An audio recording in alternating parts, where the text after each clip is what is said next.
Cody Jenkins was 46 years old and worked the overnight maintenance shift at a Kroger distribution center outside Columbus, Ohio.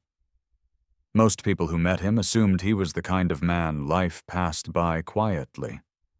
His wife, Alyssa, drove the new Mercedes. Cody drove a faded blue Ford F-150 with rust under the doors.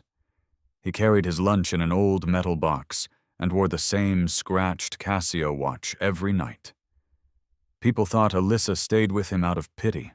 What they didn't know was that Cody had a Powerball ticket worth $38.7 million locked inside a downtown safety deposit box. And what Alyssa didn't know was that her own voice was about to destroy her claim to half of it. Margaret Whitmore pressed play on the laptop. Alyssa's voice filled the conference room. I was already planning to leave him before the lottery happened. Before we move on, drop your country and local time in the comments. I always like seeing where these stories are reaching people tonight. And if you enjoy slow burn stories about betrayal, quiet revenge, and men nobody sees coming, subscribe to the channel. Tomorrow's story might hit even harder. The house on Winterpine Drive looked better from the outside. That was the part Alyssa cared about. The trimmed hedges, the white porch columns, the black Mercedes parked in the driveway beside Cody's aging Ford truck that leaked oil onto the concrete every few weeks. At Christmas, Alyssa paid a company from Dublin to wrap the maple trees with warm white lights because she said the neighborhood mattered. People noticed these things, she told him once. Cody had nodded and gone back to tightening the hinge on the garage door. From the street, they looked stable, comfortable. A middle-class Ohio couple moving upward together. Inside the house, silence lived in the walls. Most evenings, Cody got home from the Kroger distribution center a little after 6 in the morning. He worked overnight maintenance 6 nights a week on the west side of Columbus near Interstate 70. Conveyor systems, hydraulic belts, jammed pallet loaders.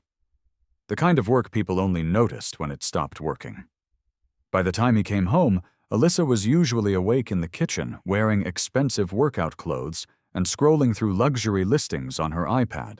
She sold homes mostly to doctors, small business owners, and young tech couples moving into newer suburbs north of the city. Dublin, Powell, Upper Arlington. She knew how to speak to people with money, knew how to mirror them. She did not speak to Cody the same way. One Tuesday morning in March, Cody stood at the kitchen counter eating scrambled eggs from a paper plate while Alyssa searched for something in her purse. "You're seriously wearing that jacket again?" she asked. Cody looked down at the dark blue work jacket. "It's clean. It's 10 years old. It still works." Alyssa laughed softly, without looking at him. "That's kind of your whole philosophy, isn't it?" Cody kept eating. Outside rain tapped against the windows above the sink. The kitchen smelled faintly of burnt coffee and Alyssa's vanilla perfume. She finally found her keys.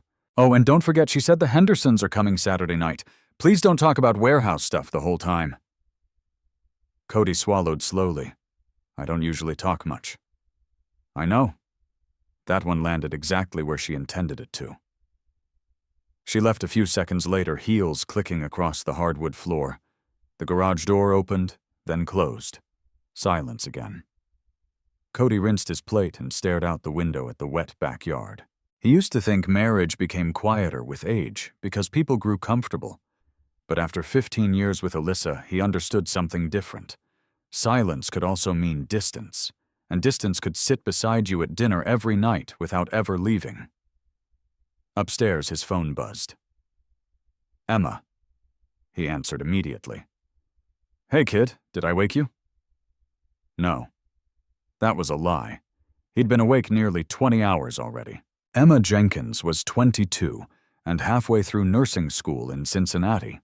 She worked weekends at Mercy Health Hospital and lived in a tiny apartment with 2 roommates and unreliable plumbing. Cody never complained when she called. "You sound tired," she said. "Just work. You sleeping today?" "Probably." A pause. Then Emma spoke carefully. "Dad, tuition deadline's Friday." Cody closed his eyes briefly. How much left? 2,800. You'll have it. You don't have to keep doing this. Yes, I do. No, you really don't. Cody leaned against the kitchen counter. When's your pharmacology exam? Thursday. You ready? I think so. That means no. Emma laughed quietly. That laugh mattered to him more than most things in life. After the call ended, Cody opened the small notebook he kept near the refrigerator. Inside were handwritten numbers, tuition payments, truck repairs, mortgage dates, overtime hours, careful numbers, quiet numbers, the kind men like Cody learned to track because nobody else would save them if they fell behind. At noon, he finally went upstairs to sleep. Alyssa was already home. She stood in the walk-in closet holding dresses against herself while talking on speakerphone with someone from her office. No, Brandon loved the property, she said. He thinks we can flip it by August. Cody stopped at the bedroom doorway. Alyssa glanced at him briefly, then kept talking. Yes, I'll call you later. She hung up. You're home early, Cody said. Slow morning. She kept flipping through hangars. Who's Brandon investor? New client, Something about the answer felt rehearsed. Not suspicious yet. Just smooth, too smooth. Cody grabbed a clean t-shirt from the dresser. Alyssa watched him in the mirror. You know, she said casually, you could probably make more money if you actually tried something else. Cody changed shirts without answering. I'm serious, she continued. You're smart enough. You just got comfortable. Comfortable. That word again. Cody looked at her reflection. You think I'm comfortable? Alyssa shrugged. You never want more. What Cody almost said was this.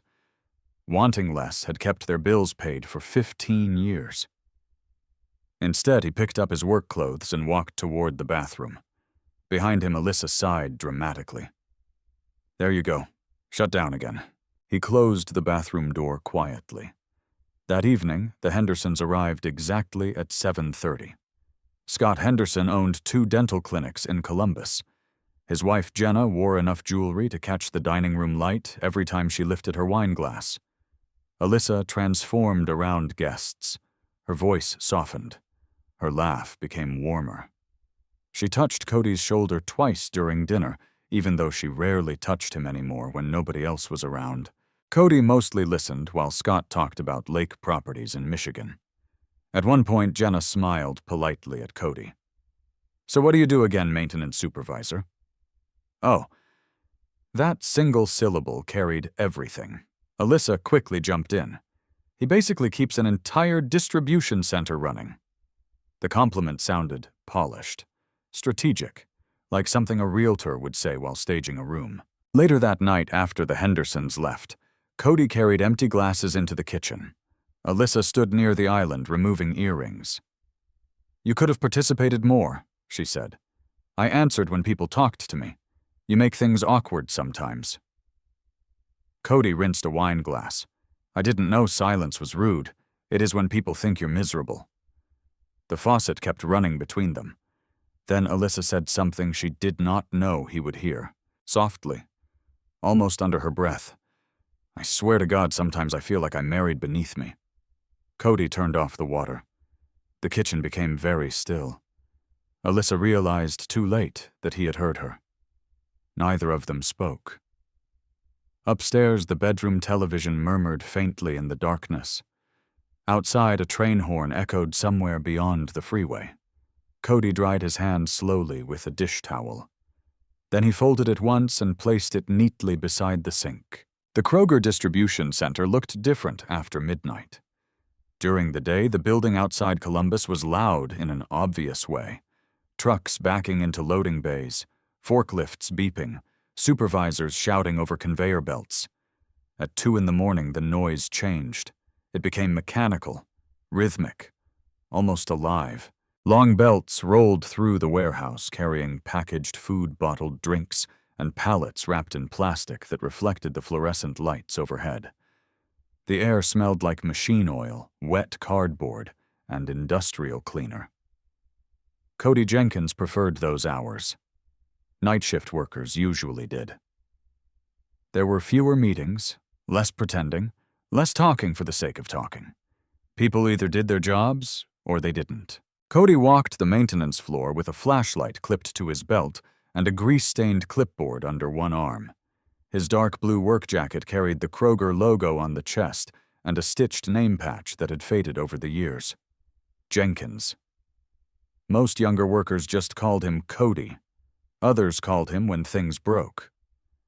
That night, Ray DeLuca stood beside conveyor line 14, drinking burnt coffee from a vending machine cup. Ray was 58 heavyset and had worked warehouse jobs since the late 80s. He trusted Cody more than management. "You hear about Simmons?" Ray asked. Cody crouched beside an electrical panel. "No, quit yesterday. Why, Amazon offered $4 more an hour." Cody tightened a bolt carefully. "Can't blame him." Ray snorted. "Whole damn world's chasing more money." Cody closed the panel. "Most people are." Ray studied him. "You ever think about leaving this place?" "Sometimes." But Cody shrugged once. "I know this place." That answer sounded simple. It wasn't. Knowing a place mattered when life outside work became uncertain. The warehouse made sense to him. Machines broke for reasons. Systems failed because something caused them to fail. If you stayed calm long enough, you could usually find the problem. People were harder. At 2:17 a.m., alarm suddenly exploded across the floor. A conveyor near loading dock 7 screeched violently before stopping dead. Workers stepped back immediately. One of the younger employees, a 19-year-old named Tyler, panicked when a shrink-wrapped pallet tilted sideways near the jammed rollers. "Jesus!" The pallet shifted again. Nearly 2,000 pounds. Tyler froze in the wrong place. Cody moved instantly. "Back up!" His voice cracked across the warehouse, loud enough to silence nearby conversations. Tyler stumbled backward just as the pallet slammed sideways off the conveyor. Boxes burst across the concrete floor. Plastic wrap snapped violently through the air. The impact echoed through the building. A few workers cursed. Someone killed the power. Then silence. Tyler stood pale and breathing hard. Cody walked over calmly. "You hit." The kid shook his head. Thought it was stable. It wasn't. Cody crouched beside the damaged rollers. Hydraulic fluid dripped onto the floor. Ray approached slowly. "Could have crushed him." Cody nodded once. "Get clean up." For the next hour, Cody worked under the conveyor, replacing damaged brackets, while Tyler handed him tools in embarrassed silence. Finally, the kid spoke. "Thanks." Cody kept working. "Pay attention next time." "I will. You got lucky." Tyler looked at him carefully. "You never panic, do you?" Cody wiped grease from his hands. "Panicking doesn't fix machinery." The kid smiled nervously. "Guess not." But Cody wasn't only talking about machinery. Around 4:30 in the morning, the warehouse settled back into rhythm. Repairs finished. Conveyor restarted. Freight moved again. Cody sat alone in the maintenance cage, filling out incident reports by hand. Outside, the wire fencing workers moved through yellow light and shadows. His phone buzzed once. Alyssa. Just one text. "Don't forget Henderson landscaping bill due Friday. No good morning. No how's work. Just another bill." Cody stared at the screen for a moment before locking the phone again. Ray walked in carrying fresh coffee. "You ever sleep sometimes?" Ray handed him the cup. "You know what your problem is?" Cody looked up. "No. You think too much before talking." "That a problem in this world?" "Yeah." Ray leaned against the tool cabinet. "Guys like you always get run over." Cody drank the coffee without answering. Ray pointed toward the maintenance floor. "You save people around here every damn week, and nobody notices unless something breaks. That's the job." Still. Cody gave a faint smile. "Machines don't care who fixes them." At 6:15, shift change finally arrived. Day workers entered wearing clean uniforms and carrying energy drinks, while night shift employees headed toward the parking lot, looking exhausted and gray under the sunrise. Outside, cold March air hit Cody's face. The sky above Columbus was pale blue, with streaks of orange near the horizon. He climbed into his old Ford F-150. The engine struggled once before turning over. The radio automatically started playing an old Springsteen song through damaged speakers.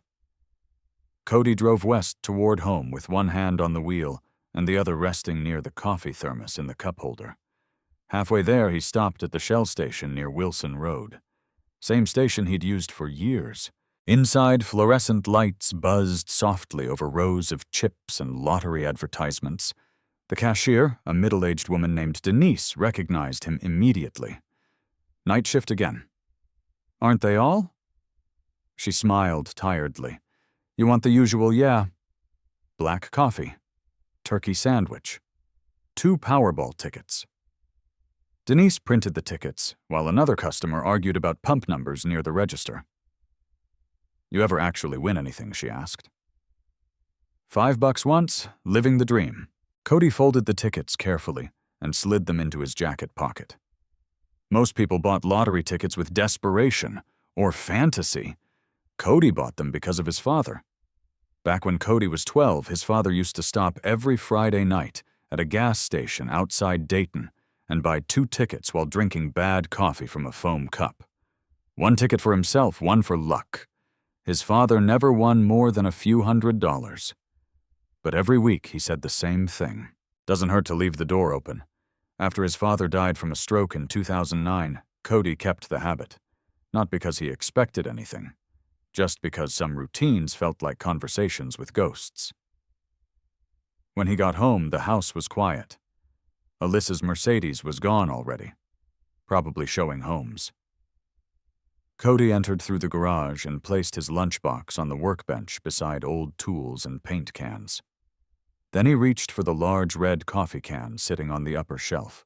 Inside were random things most people would throw away: loose screws, expired coupons, old keys, and lottery tickets. Cody slid the new Powerball tickets inside and sealed the lid again. Simple. Forgettable. Nobody looking through that garage would think twice about it. He climbed the stairs slowly toward the kitchen. Behind him, the camera mounted near the garage ceiling blinked once with a tiny red light, recording everything. Cody first noticed the cologne on a Thursday morning. Not because it was strong, because it didn't belong in his house. He stepped into the kitchen just after 7 after another overnight shift at Kroger. Rainwater still darkened the shoulders of his work jacket. Alyssa stood near the counter in running clothes, scrolling through listings on her phone while drinking green juice from a glass bottle. The smell lingered faintly near the hallway. Expensive, sharp, wood and citrus. Men's cologne. Cody paused only half a second. You have a showing today? He asked. Alyssa looked up casually. 3. You already had clients here? No, she answered too quickly. Then she walked past him toward the laundry room, taking the smell with her. Cody said nothing else. He microwaved leftover coffee instead. That became the pattern over the next few weeks. Tiny things. Never enough for drama. Just enough for quiet attention. A restaurant charge from downtown Columbus at 11:30 at night when Alyssa had supposedly been with coworkers. A hotel receipt tucked inside the side pocket of her Louis Vuitton purse from a Marriott in Easton.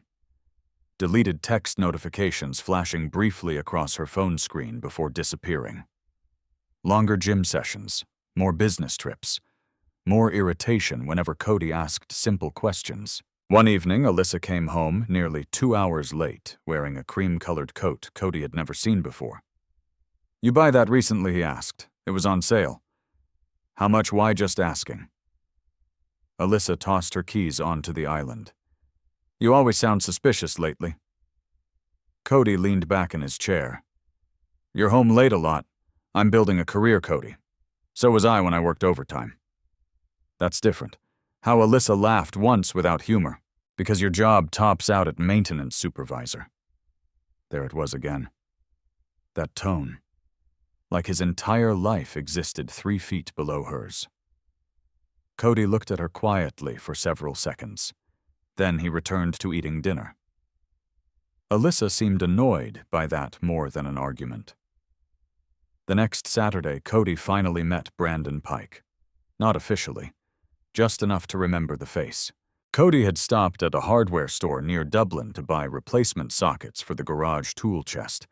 As he walked toward checkout, he noticed Alyssa near the front entrance speaking with a tall man in a charcoal overcoat.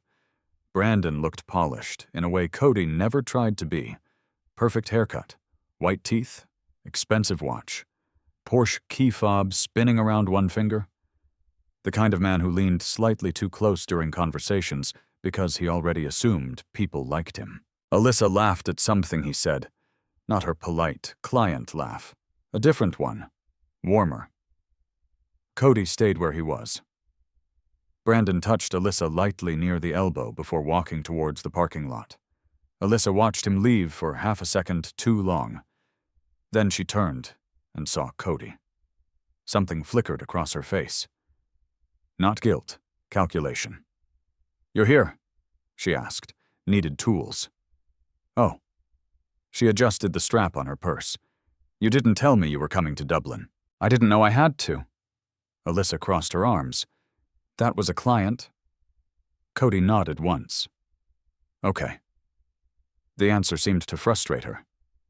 "You don't believe me? I didn't say that. God, you always do this. Do what, this quiet judgment thing?" Cody looked toward the parking lot where the black Porsche was already gone, then back at her. "I just asked who he was." Alyssa grabbed her keys harder than necessary. "His name is Brandon Pike. He flips commercial properties." Cody nodded again. That all. But it wasn't.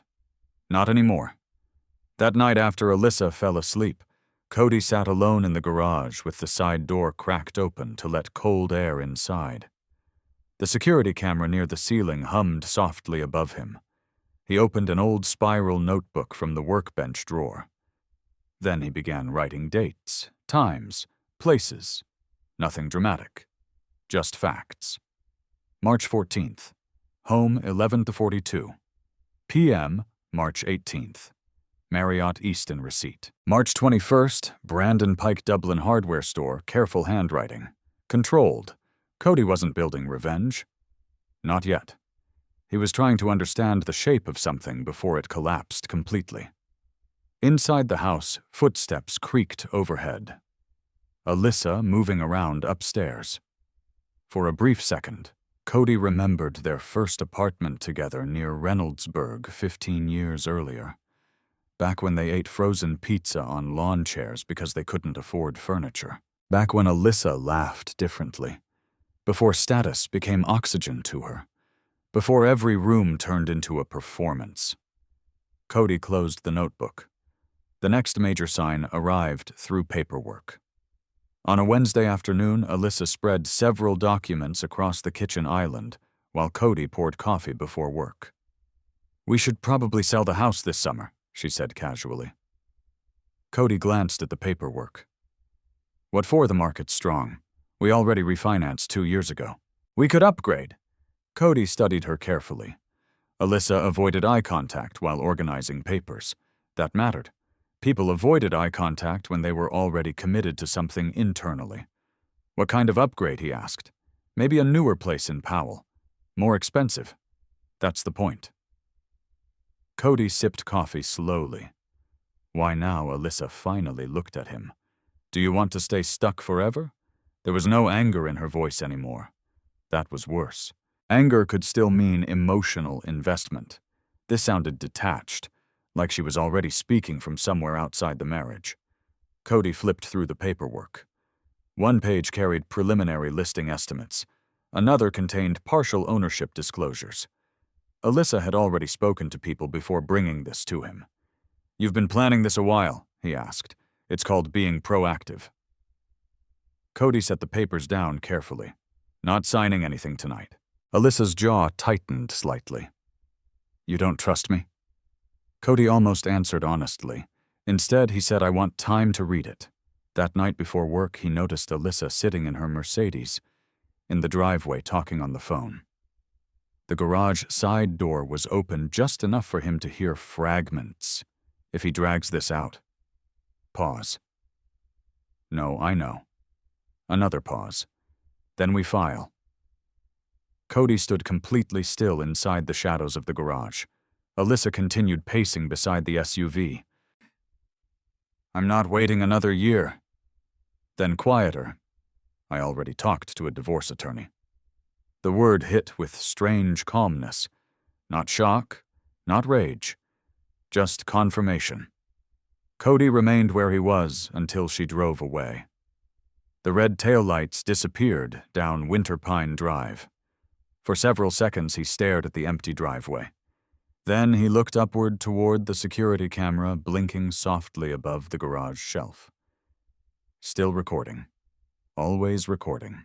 Cody walked slowly to the workbench and opened the spiral notebook again. This time his handwriting became more precise. March 29th, mentioned divorce attorney in driveway phone call. He underlined the sentence once, then closed the notebook.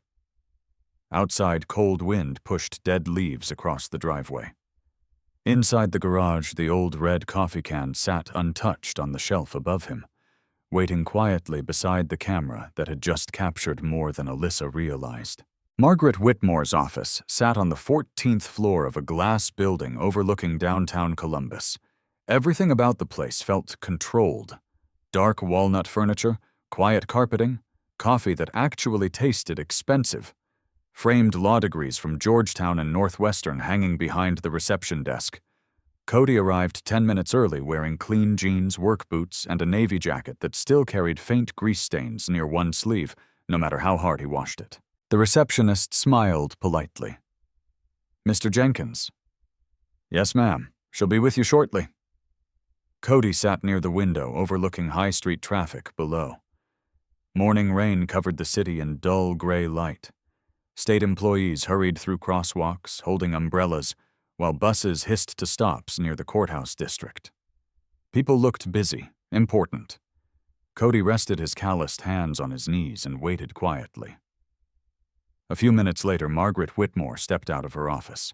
She looked to be in her early 60s.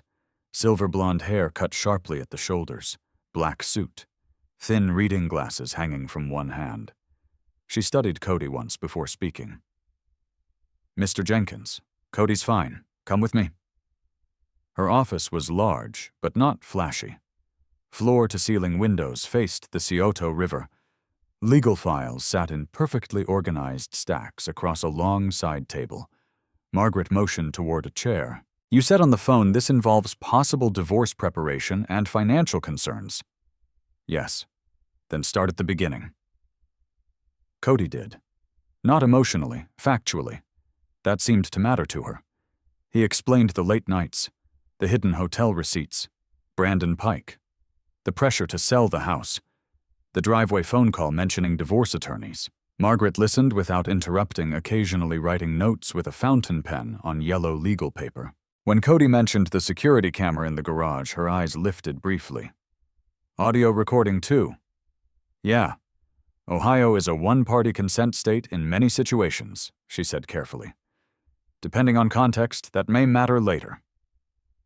Cody nodded slowly, even though he didn't fully understand yet. Margaret leaned back slightly. How long have you been married? 15 years. Any children together? No.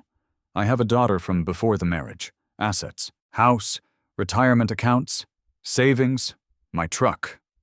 Any hidden debt? Not from me. Margaret noticed the wording immediately. You suspect debt on her side, I don't know. Don't guess, she said calmly. Guessing hurts people in court. That sentence stayed with him. Don't guess. Stick to facts. Margaret folded her hands together. Tell me about your wife. Cody took a second before answering. She likes appearances. That's not unusual. She thinks appearances are reality. Margaret watched him carefully. And you? I fix things? The corner of her mouth moved slightly. Maintenance supervisor, Kroger Distribution Center. How long? Almost 19 years. Margaret nodded once. You know why men in your position usually lose control of divorce cases? Cody shook his head. They react emotionally too early. She opened a file drawer and removed a thin folder. I've handled divorces in Franklin County for 32 years. Men who discover affairs tend to do one of three things. She raised one finger. They explode. Second finger, they beg. Third finger, or they panic and start hiding money. Cody stayed silent. Margaret looked directly at him. You haven't done any of those yet. Good. Outside the office windows, rain streaked across the glass while traffic crawled below. Margaret continued. Ohio uses equitable distribution. That does not automatically mean 50-50. Timing matters. Conduct matters sometimes. Asset origin matters. She slid a yellow legal pad toward him. From today forward, document everything. Cody looked down at the paper. Everything: dates, purchases, conversations, financial statements, changes in behavior, especially anything involving property discussions or divorce preparation. What if she's cheating? Margaret's answer came instantly. Affairs feel emotionally important. Courts care more about money. That sounded cold, probably because it was true. Margaret stood and walked toward the windows. You strike me as a man who avoids conflict. I do. That can help you. She turned back toward him, but only if you stop confusing silence with passivity. Cody absorbed that quietly. Margaret returned to her desk. Do not confront Brandon Pike. I wasn't planning to. Do not accuse your wife of cheating. Okay. Do not sign anything involving the house without legal review. Cody nodded again. Margaret studied him carefully for another moment. Then she asked the question that mattered more than the others. Mr. Jenkins, do you still want the marriage? The room became very quiet. Cody looked out toward the river. A police siren echoed faintly somewhere below. Finally, he answered. I don't know. And that was the truth. He missed what the marriage used to be. But lately the house on Winterpine Drive felt like a staged property Alyssa hadn't sold yet. Everything looked correct. Nothing felt lived in. Margaret seemed unsurprised by the answer. Uncertainty is fine, she said. Confusion is dangerous. There's a difference. She opened a desk drawer and handed him a business card. Call me before you make any major financial decision, including moving money. Cody slipped the card carefully into his wallet. How much is this going to cost? Margaret gave him a number. It wasn't small. Cody didn't flinch. She noticed that too. You prepared for this longer than you realized, she said quietly. Maybe he had. After the meeting ended, Cody rode the elevator downstairs alone. The lobby smelled faintly of marble polish and expensive perfume. Men in tailored suits moved past him, talking into wireless headsets. Nobody looked twice at him. Just another middle-aged maintenance worker in worn boots heading back into the rain.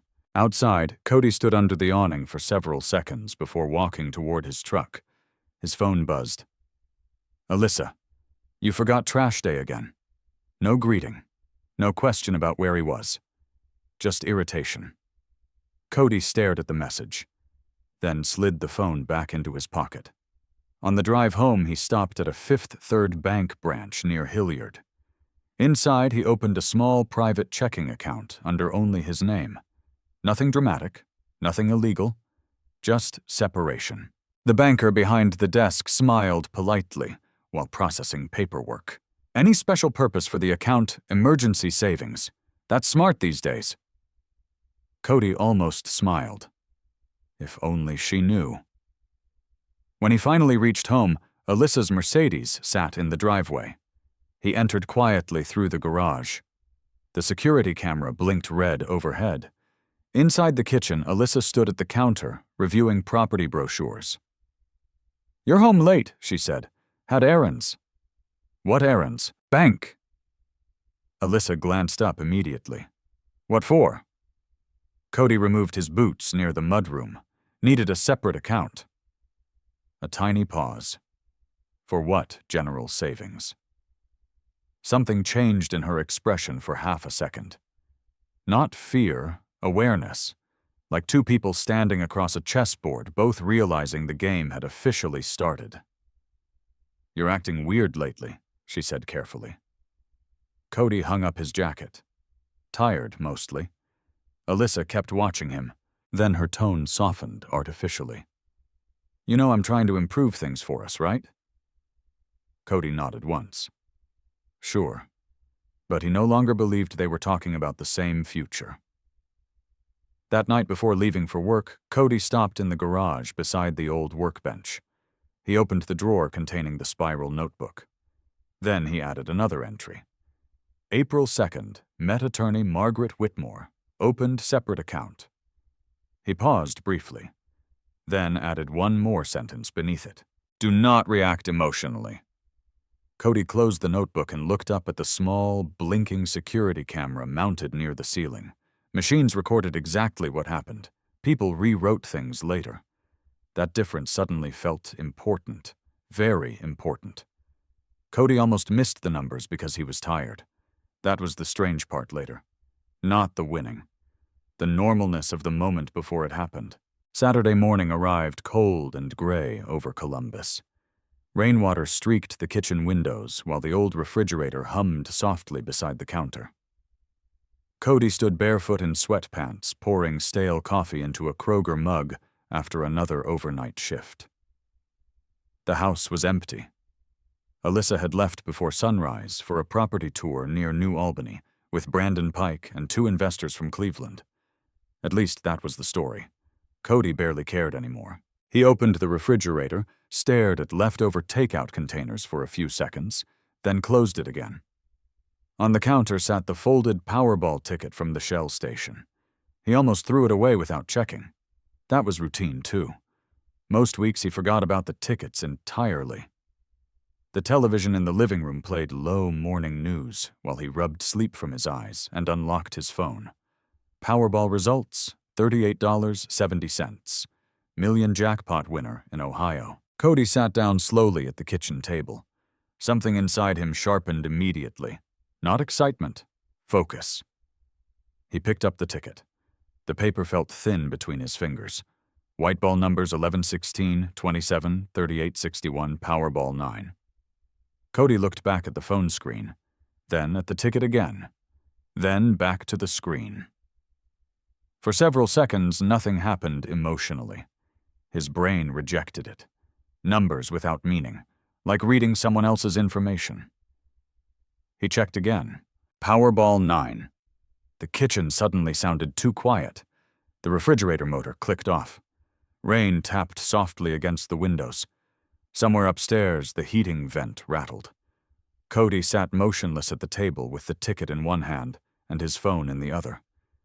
Then he whispered one sentence to the empty kitchen. Well, hell, that was all. No yelling, no fist-pounding, no dramatic collapse. Just a middle-aged maintenance supervisor sitting under cheap kitchen lighting, realizing his life had split into before and after without warning. His hands began shaking about 30 seconds later. Not violently, just enough to make the ticket tremble slightly. Cody placed it flat on the table carefully. He stared at the numbers again. His father's voice drifted back into memory unexpectedly. Doesn't hurt to leave the door open. Outside, a garbage truck groaned somewhere down the street. Ordinary sounds continued while $38.7 million sat beside a coffee mug. Cody stood up abruptly, locked the front door, then walked into the garage. The security camera blinked overhead. The old red coffee can still sat on the shelf beside paint thinner and rusted nails. Cody opened it slowly. Inside were months of losing tickets, worthless paper. He stared at them for a moment before placing the winning ticket back inside temporarily. Then he closed the lid again. His breathing remained controlled. That surprised him. Most people imagined lottery winners screaming into phones or running through the house in disbelief. Cody's first instinct was privacy, protection. He returned to the kitchen and opened Google. How to claim Powerball jackpot anonymously in Ohio. The answer came quickly. Ohio did not fully allow anonymous claims the way some states did. Winner names could become public record. Cody leaned back in the chair. His mind immediately moved somewhere darker. Alyssa. If she found out now? No, not yet. He reached for his wallet and pulled out Margaret Whitmore's business card. For several seconds he debated whether calling a divorce attorney before celebrating a lottery win made him insane. Then he dialed anyway. Margaret answered on the third ring. "Whitmore, it's Cody Jenkins." A brief pause. "You sound strange." "I checked my ticket." Silence. Then, "And I think I won." Another pause. "How much? 38.7 million. This time the silence lasted longer. Margaret finally spoke carefully. "Mr. Jenkins, are you absolutely certain I checked 4 times? Do not tell anyone else. I haven't." "Good. Listen carefully." Her voice became colder, sharper. "Do not sign anything. Do not move large amounts of money. Do not post online. Do not suddenly change behavior." Cody stared at rainwater sliding down the glass door. "What do I do?" "First, protect the ticket." "Okay, second, you and I are meeting Monday morning. All right?" "And Cody. Yeah, if your wife is already discussing divorce attorneys, timing matters more than ever." The sentence settled heavily inside him. Timing matters. Cody ended the call and stood quietly in the kitchen again. $38.7 million. Enough to retire immediately. Enough to disappear somewhere warm forever. Enough to become exactly the kind of man Alyssa respected. And somehow that thought made him feel tired instead of triumphant. His phone buzzed suddenly. Alyssa. He stared at the screen before answering. "Hey." Her voice sounded unusually cheerful. "Morning. Did you sleep yet?" "Not yet." "You should. You sound exhausted." Cody looked toward the garage. "Probably am. We just finished breakfast with the investors," she said. "Brandon says this property could double in value." "Of course Brandon said that." Cody listened quietly while she talked about square footage, lake views, and renovation costs. Her voice felt distant now, like hearing a radio station from another room. Finally, she paused. "You there, yeah? What's wrong? Nothing. You sure?" Cody looked down at his rough hands resting on the kitchen counter. Hands that fixed conveyor systems at 3 in the morning. Hands Alyssa barely looked at anymore. Just tired. "Well, don't forget dinner tonight with the Millers. I remember. Wear the gray button-down, okay, the nicer one." Cody almost laughed. $38 million sitting in a coffee can inside the garage, and Alyssa still worried about shirts. After the call ended, Cody drove downtown to Huntington Bank. Cold rain blurred traffic lights across Broad Street, while windshield wipers clicked steadily back and forth. At the bank, he requested a safety deposit box.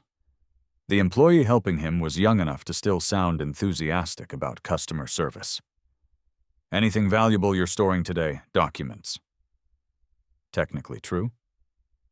The small vault room smelled faintly of metal and paper dust.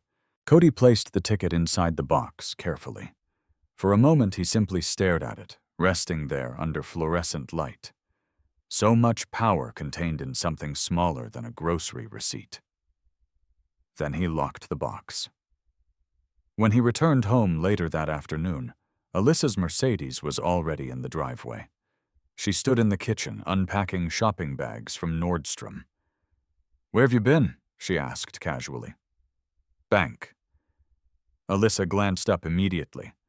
Again, needed paperwork. "What paperwork?" Cody grabbed a bottle of water from the refrigerator. "Nothing important." She watched him carefully. "Not suspicious yet. Just curious." "You're acting weird lately," she said. "Maybe you're just noticing me now." The words slipped out before he intended them to. Alyssa blinked slightly, then laughed once. Well, that was dramatic. Cody twisted the bottle cap open. Neither of them spoke for several seconds. Finally, Alyssa picked up another shopping bag.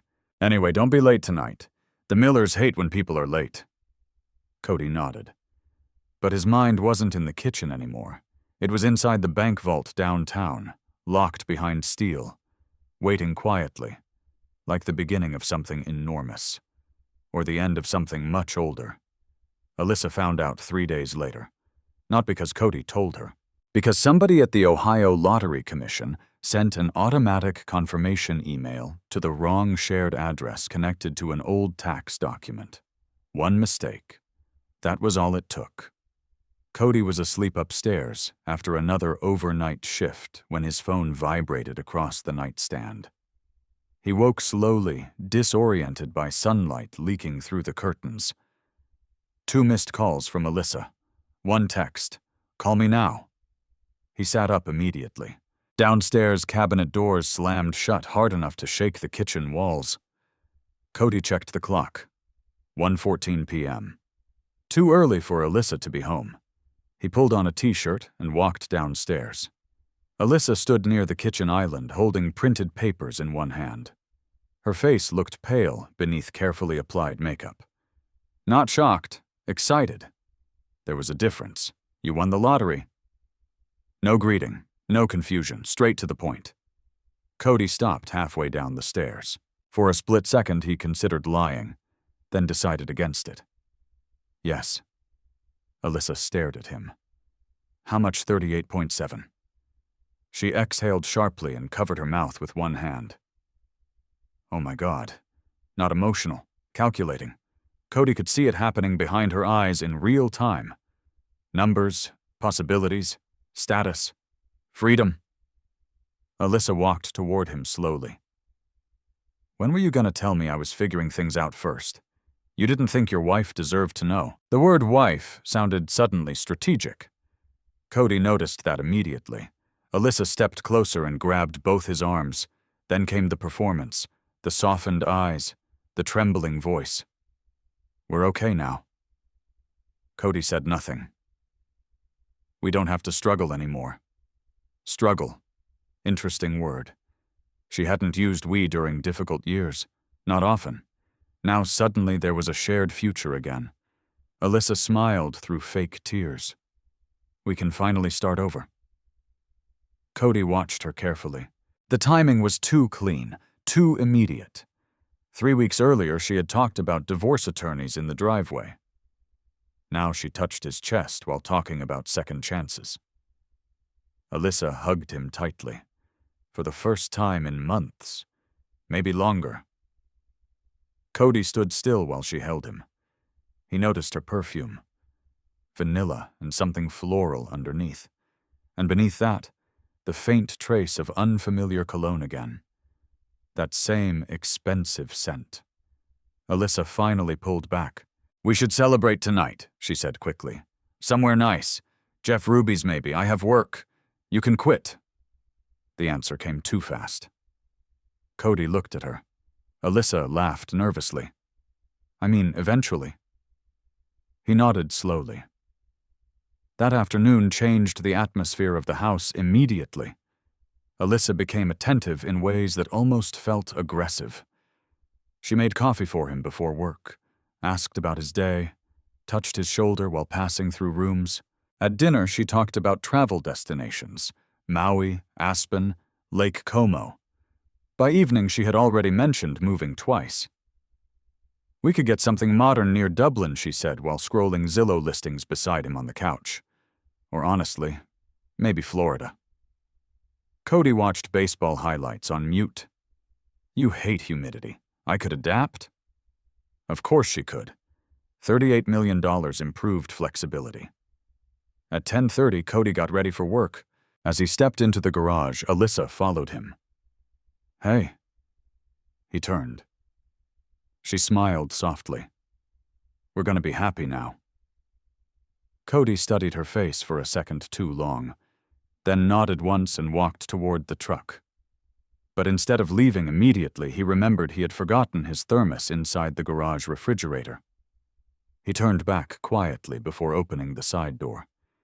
That was when he heard Alyssa's voice. Sharp, low, angry. She was standing near her Mercedes, with her phone pressed to one ear. "I know the timing's terrible." Cody stopped moving. The garage door remained cracked open only a few inches, Enough to hear, not enough to be seen. Alyssa paced beside the SUV. No, Brandon, listen to me, silence. Then I was already setting everything up. Cody felt something cold settle inside his chest. Alyssa continued speaking quickly. You think I planned this? Another pause. No, I can't just leave him now. Cody stared through the darkness of the garage. Above him, the security camera blinked red. Recording every word. Because if I leave now, it looks suspicious. Alyssa rubbed her forehead. I know what we said before. Another silence. Then the sentence that changed everything. I can play loving wife for a few more months if it means walking away with half. Cody didn't move, didn't breathe deeply, didn't react. That calmness frightened him later. Brandon's muffled voice crackled faintly through the phone speaker. Alyssa laughed bitterly. No, he still thinks I'm the best thing that ever happened to him. That one landed differently. Not because it hurt, because it sounded rehearsed. Like she'd already been telling that story about him for a long time. A car passed slowly outside the house. Its headlights briefly swept across the garage ceiling. Alyssa lowered her voice further. Just give me time. Then, no, he doesn't suspect anything. Cody looked up toward the blinking security camera again. Still recording, still listening. Machines never picked sides. Alyssa finally ended the call and walked back inside. The garage door connecting to the kitchen shut behind her. Silence returned. Cody remained standing in darkness for nearly a full minute. Not angry, not yet. Mostly disappointed in how predictable everything suddenly became. He walked slowly toward the workbench and removed his phone from his pocket. Then he opened the garage security app. The recording had uploaded automatically. Timestamp included. Crystal clear audio. Cody plugged earbuds into his phone and listened again. I can play loving wife for a few more months if it means walking away with half. This time he closed his eyes briefly. There it was. The truth stripped clean of performance. No audience, no polished smile, no staged affection, just motive. He replayed the recording a third time before forwarding a secure copy to a new folder. Then another backup, then another. Years fixing machinery had taught Cody one rule above all others. If something mattered, you never trusted a single copy. At 11:07 p.m., his phone rang. Margaret Whitmore. He answered quietly. You're awake late. I usually am, she replied. Her voice sharpened instantly. What happened? Cody looked toward the kitchen door. She knows. Silence. How email mix-up, that's unfortunate. She made a phone call tonight. To who? Brandon Pike. Margaret immediately understood. And Cody leaned against the workbench. The camera recorded everything. Another pause. Then, do not delete that file. I already backed it up. Good. Cody stared at the concrete garage floor. Oil stains, tire marks, ordinary things. His entire marriage had just shifted permanently inside this room beside lawn tools and old paint cans. What now? He asked quietly. Margaret's answer came calm and measured. Now we let people keep talking. Cody looked again at the blinking camera mounted overhead. Still recording, always recording.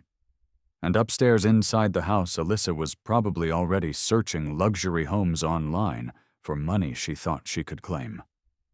Cody listened to the recording 6 times before sunrise, not because he doubted what Alyssa said, because repetition stripped emotion away. By the 4th replay, her voice no longer sounded like his wife's voice. It sounded like evidence. Cold, transactional, clear. The garage remained dark, except for the small desk lamp beside the workbench. Shadows stretched across shelves filled with tools, motor oil, and old paint cans, while the security camera continued blinking overhead like a patient witness. On the 7th replay, Brandon Pike laughed softly through the speaker. You always said the guy was clueless. Then Alyssa answered, He notices less when you act affectionate. Cody paused the recording there, not because the sentence shocked him, because it explained months of behavior perfectly. The sudden dinners, the touching, the soft voice, the fake concern. It had all started immediately after the lottery email. Not before. Never before. Cody removed one earbud and sat quietly for several seconds. Outside early morning wind pushed against the garage door. Somewhere down the block, a dog barked once before silence returned. His phone buzzed. Margaret Whitmore? He answered immediately. You still awake? She asked. Yeah. Email me the raw recording file. Not a text attachment. Use the secure link I sent. Cody opened the message she had forwarded earlier.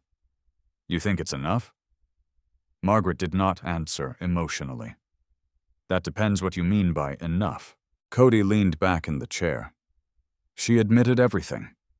She admitted motive, Margaret corrected calmly. That matters. Cody uploaded the file while she continued speaking. Do not confront her about the recording. I wasn't planning to. Good. You gain nothing by showing your hand early. The upload completed. Margaret confirmed receipt. Then she asked, has she changed behavior significantly since learning about the jackpot? Cody almost laughed. That obvious yes or no. Yes. How she's nicer. Margaret stayed silent. She talks about vacations now, Cody continued. Retirement, starting over. Before the win, she was calling divorce attorneys. Margaret exhaled slowly through the phone. That contrast matters more than people realize. Cody rubbed tired eyes. What happens if this goes to court? Then timing becomes extremely important. She paused briefly. The date she initiated divorce planning, the date you purchased the ticket, the date she learned about the win. The recording establishes intent after discovery.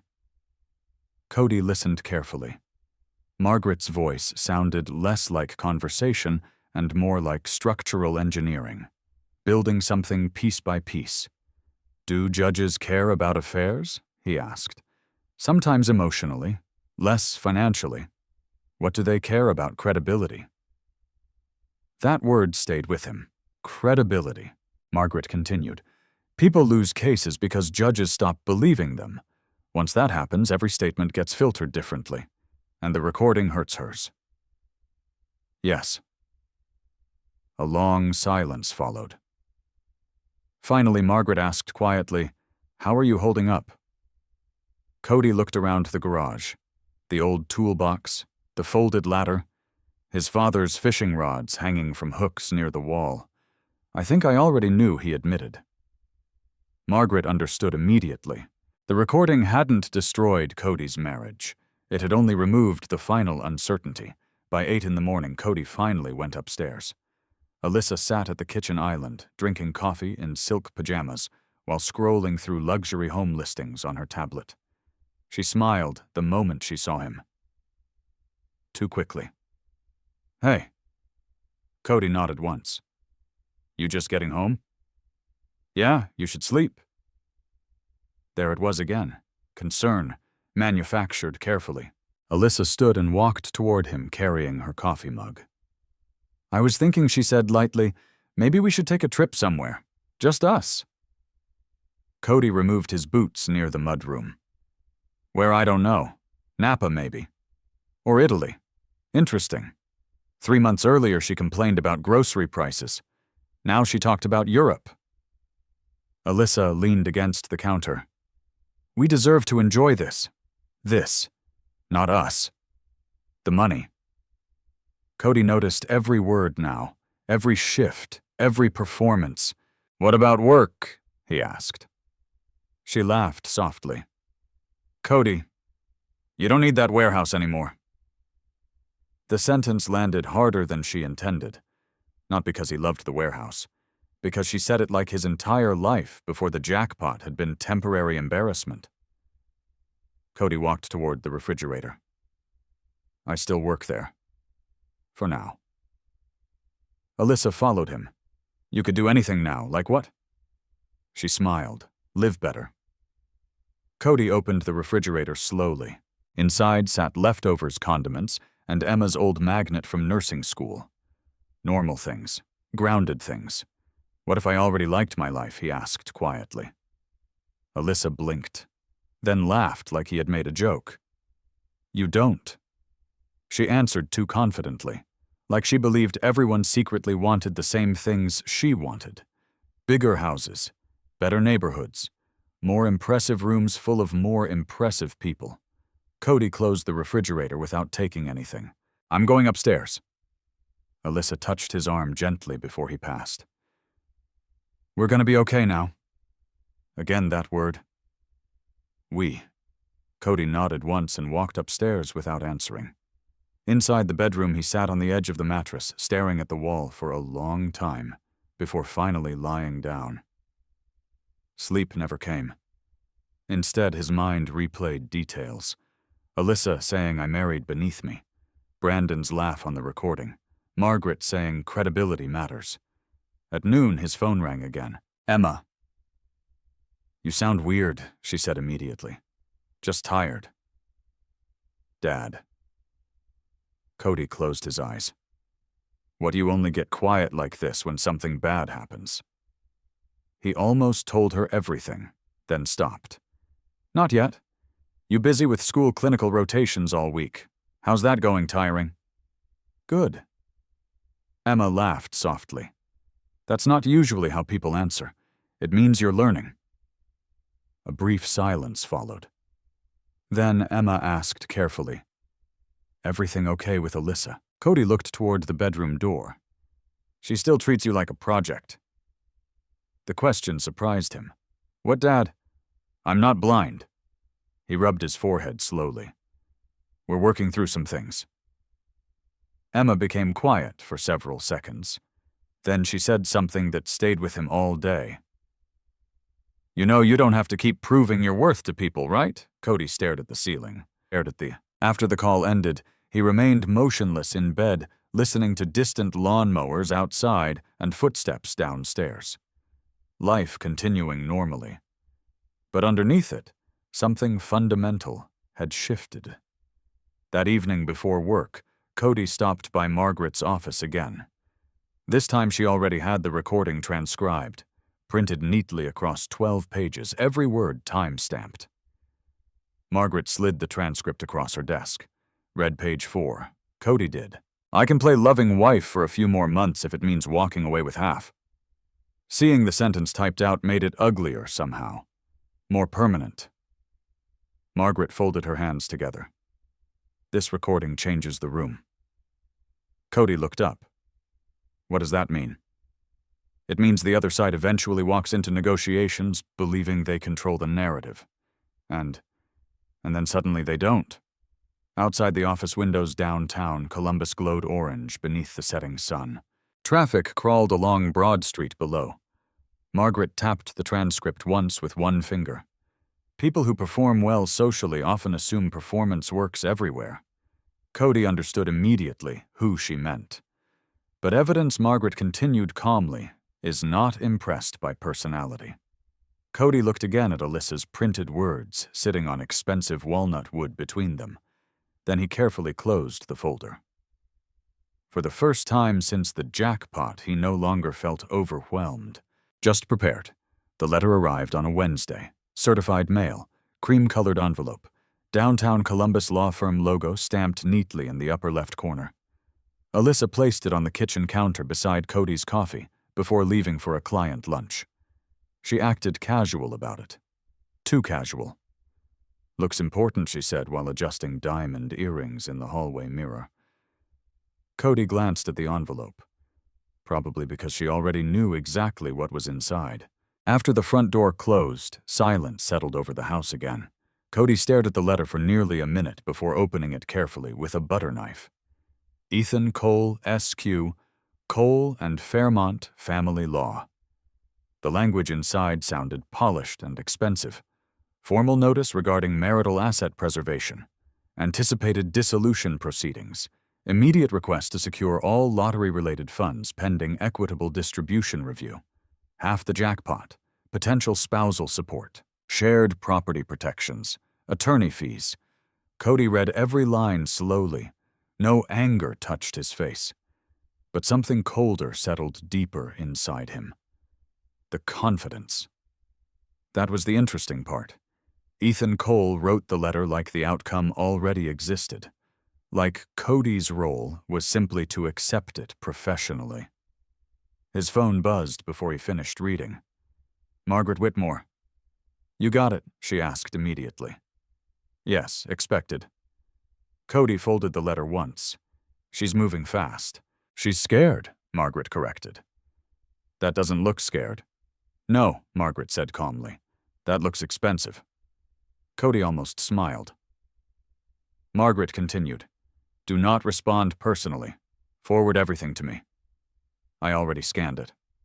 Good. Cody looked toward the empty driveway through the kitchen window. Does she know we have the recording? Not yet. What happens when she finds out? Margaret's voice remained steady. People rarely react well when performance stops working. That afternoon, Alyssa returned home carrying shopping bags and Starbucks. Like nothing had changed. Did the letter come? She asked while setting her purse down. Cody looked up from the dining table. Yeah. Alyssa sighed softly. I told Ethan not to make it aggressive. Interesting. Not my lawyer. Ethan. First name basis already. Cody folded the document neatly. So this is happening. Alyssa crossed her arms carefully. It doesn't have to be ugly. No, we can handle this like adults. Cody nodded slowly. And adults ask for half before even filing. Alyssa's expression tightened slightly. That's how the process works. Is it? She sat across from him. Cody, don't start acting difficult now. The wording landed sharply. Now. Meaning she expected resistance eventually, just not immediately. Alyssa softened her voice. You won the money while we were married. There it was. Not we won. You won. Then immediately while we were married. Legal framing already replacing emotional framing. Cody noticed everything now. Every sentence felt measured, constructed. What exactly do you want, Alyssa? She blinked. What kind of question is that? A simple one. Alyssa leaned back slightly. I want fairness. Cody held her gaze. That word nearly made him laugh. Fairness. After months of hidden calls and staged affection. But he kept his face calm. Alyssa mistook the silence for weakness again. That kept happening. You know, she continued carefully, people change after money. Cody looked at her quietly. You think I changed, you became secretive? Interesting. She said it without irony. That evening, Cody left for work 30 minutes early. Not because he needed to, because the house had started feeling staged. At the distribution center, conveyor belts roared beneath fluorescent lights, while pallets rolled endlessly through loading lanes. Normal, predictable. Cody preferred that. Ray DeLuca noticed something immediately. You look like hell. Thanks. I mean, worse than usual. Cody opened a maintenance panel near Dock 11. Marriage stuff. Ray whistled softly. That bad? Cody tightened a bolt. Depends who you ask. Ray leaned against the railing nearby. My second wife took the boat. You had a boat exactly. Cody laughed quietly for the first time in days. Ray studied him carefully afterward. You okay? Cody thought about the question honestly. The lottery, the recording, the legal letters. Alyssa pretending to rebuild a marriage she had already abandoned privately. Working on it, he answered. Around 3 a.m, Cody sat alone in the maintenance cage, reviewing hydraulic repair logs, when his phone buzzed again. Emma, you awake? She asked. Unfortunately, you sound weirdly cheerful. Ray told me about his divorce boat. Emma laughed immediately. What's a divorce boat? Apparently something expensive you lose. That laugh again, always grounding him. Then her voice softened. Alyssa still acting fake nice? Cody stared across the warehouse floor. How'd you know that too? She only gets sweet when she wants leverage. The accuracy startled him. You noticed that, Dad? I grew up in that house. Cody looked down at grease stains across his hands. Emma continued quietly. She talks to people differently, depending on whether they can help her. He didn't answer, because she was right. And because hearing your daughter describe your marriage accurately hurt, in ways arguments never did. Are you safe financially? Emma asked carefully. Cody paused. Why would you ask that? Because people get weird around money. He thought about Alyssa mentioning Italy less than 24 hours after learning about the jackpot. I'm handling it. Emma became quiet for a second. Then, you always do. At 7 in the morning, Cody stopped at the same Shell station before heading home. Denise stood behind the counter reading celebrity gossip magazines. You hear somebody in Ohio won the Powerball? She asked casually. Cody grabbed coffee from the machine. Saw that. Probably some rich jerk from Cincinnati. Maybe. She laughed. Wouldn't be someone normal. Cody paid cash for coffee and left without saying anything else. Outside dawn spread pale orange light across the wet parking lot. Normal people. That phrase stayed with him, because most of his life Cody had been invisible in exactly that way. The maintenance guy, the quiet husband, the man people assumed had no leverage because he didn't advertise any. When he reached home, Alyssa was already dressed for work in a cream-colored blazer and heels.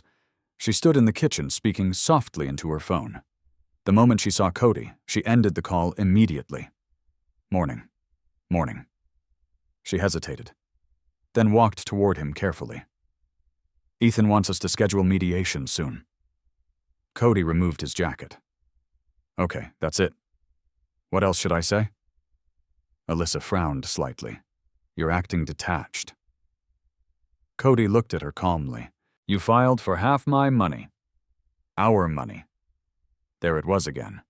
The shifting language. Convenient ownership depending on context. Alyssa crossed her arms. You know what people are saying? What that you changed after the jackpot? Cody almost smiled at that. The irony was incredible. Outside the house, neighbors probably imagined Alyssa as the wounded wife trying to hold things together, while Cody hid behind lawyers and money. People always believed the louder story first. Alyssa stepped closer. I don't want this turning ugly. Cody looked directly at her for several seconds. Then he asked one simple question. When exactly did you stop loving me? Alyssa froze, not because she felt guilty, because she hadn't prepared for honesty. The silence stretched too long. Finally, she answered carefully. That's not fair. Which wasn't an answer. Cody nodded once, then walked past her toward the stairs. Behind him, Alyssa stood motionless in the kitchen, while morning sunlight spilled across marble countertops and unopened legal documents. And somewhere inside downtown Columbus, Margaret Whitmore was already building a case designed to survive facts instead of feelings.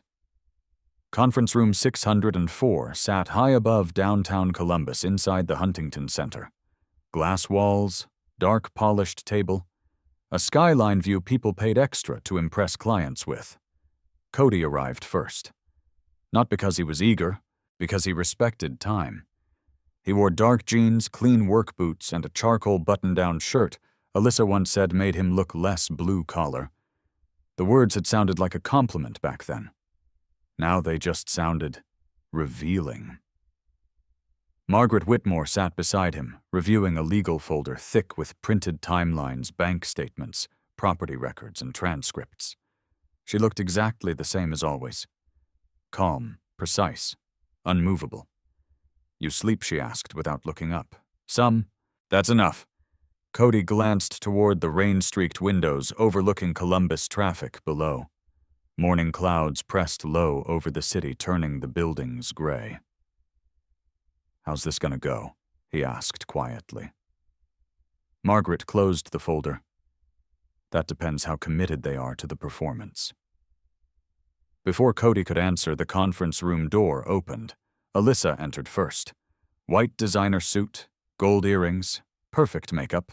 She looked like someone walking into a business acquisition instead of a collapsing marriage. Behind her came Ethan Cole. Tall, expensive haircut, navy-tailored suit probably worth more than Cody's truck. Ethan carried himself the same way Brandon Pike did. The confidence of men accustomed to rooms bending around them, Margaret Ethan said smoothly. Ethan. No handshake, just professional recognition sharpened by years of courtroom experience. Alyssa sat across from Cody without fully meeting his eyes. That interested him? Weeks ago she spoke like she controlled the future completely. Today she looked more careful. Margaret noticed too. Ethan opened a leather portfolio and smiled politely. Well, I think everyone would benefit from keeping this efficient. Margaret folded her hands. Go ahead. Ethan slid several documents across the table. My client believes an equitable resolution remains possible without prolonged litigation. Cody almost smiled internally at the phrasing. My client, not Alyssa. Everything sounded cleaner once lawyers translated it.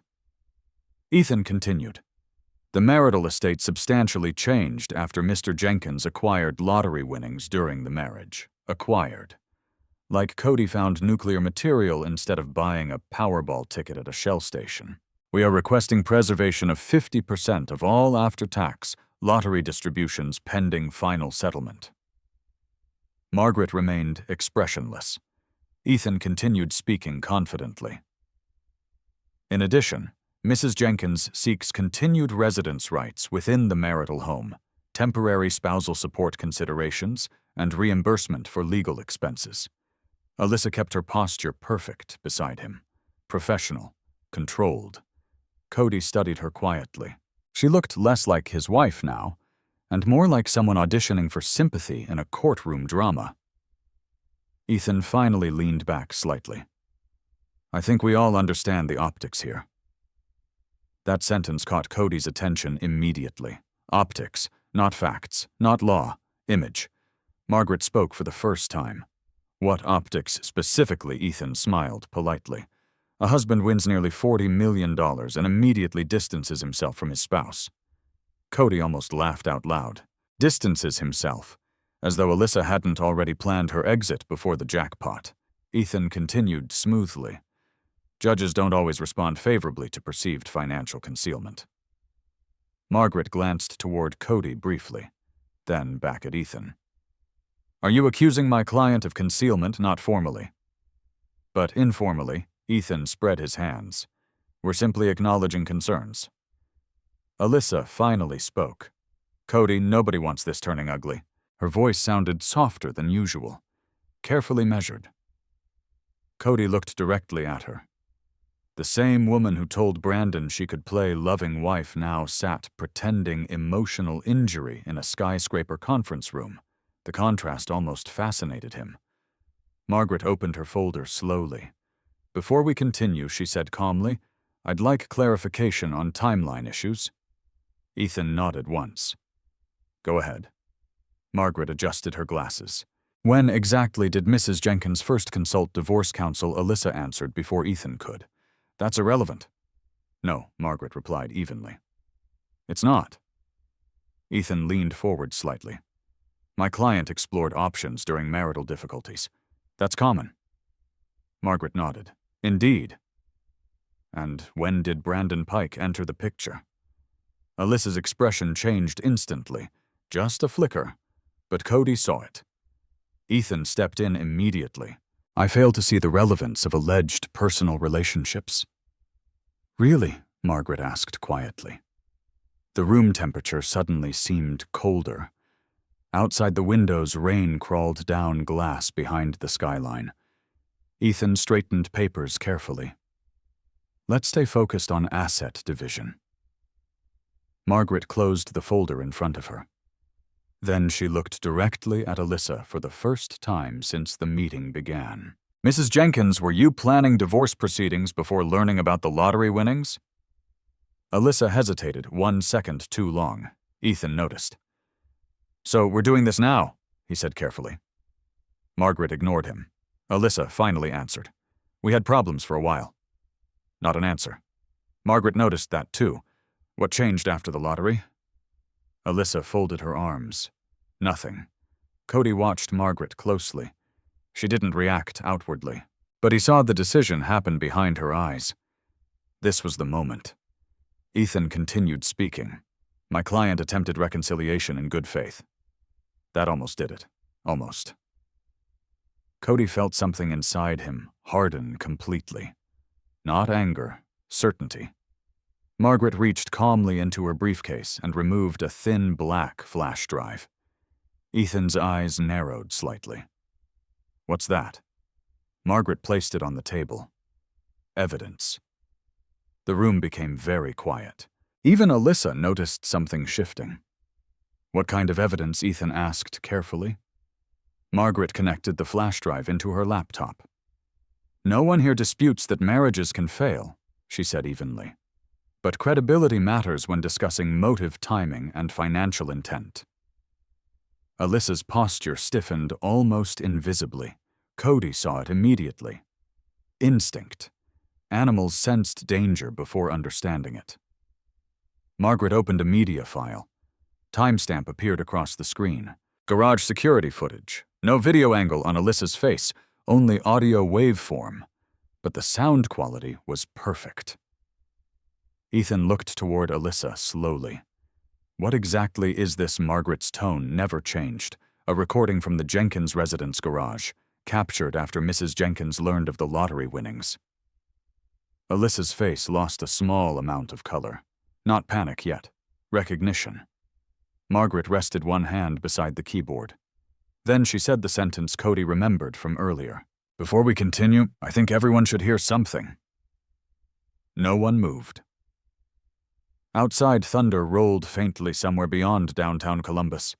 Ethan looked at Alyssa again, this time longer, more carefully, like a man suddenly realizing the room might contain information he had not been given. Alyssa finally spoke. What recording? Margaret pressed play. The speakers crackled softly. Then Alyssa's voice filled conference room 604. I can play loving wife for a few more months if it means walking away with half. Nobody interrupted. Nobody breathed loudly. The city skyline stood silent beyond the glass while the recording continued playing into the room like a blade moving slowly across polished wood. The room did not explode. That was the strange part. No screaming, no dramatic accusations, just silence. Heavy silence, the kind that changes shape after the truth enters it. Alyssa's recorded voice continued through the conference room speakers. I was already setting everything up. Static crackled softly between sentences. Then Brandon Pike's laugh. You always said the guy was clueless. Alyssa answered immediately. He notices less when you act affectionate. Ethan Cole slowly removed his glasses. Not shocked, recalculating.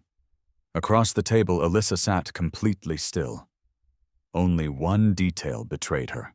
Her right hand had tightened around a gold pen so hard her knuckles lost color.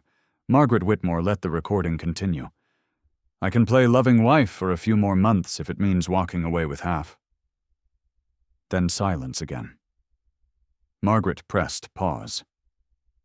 Outside the windows, rain streaked down the Columbus skyline, while distant traffic crawled through gray morning light below.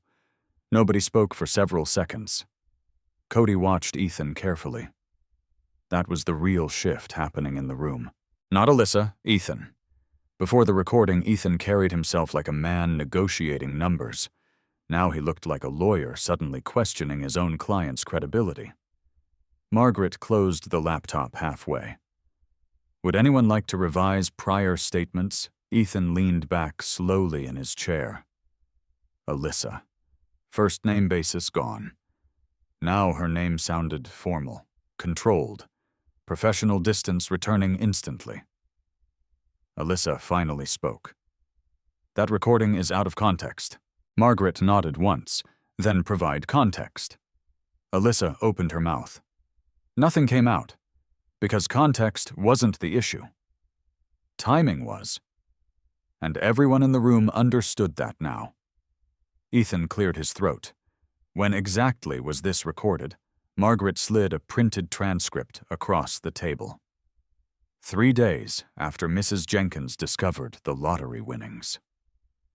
Ethan scanned the timestamp. Then another page. Then another. Margaret had prepared everything carefully.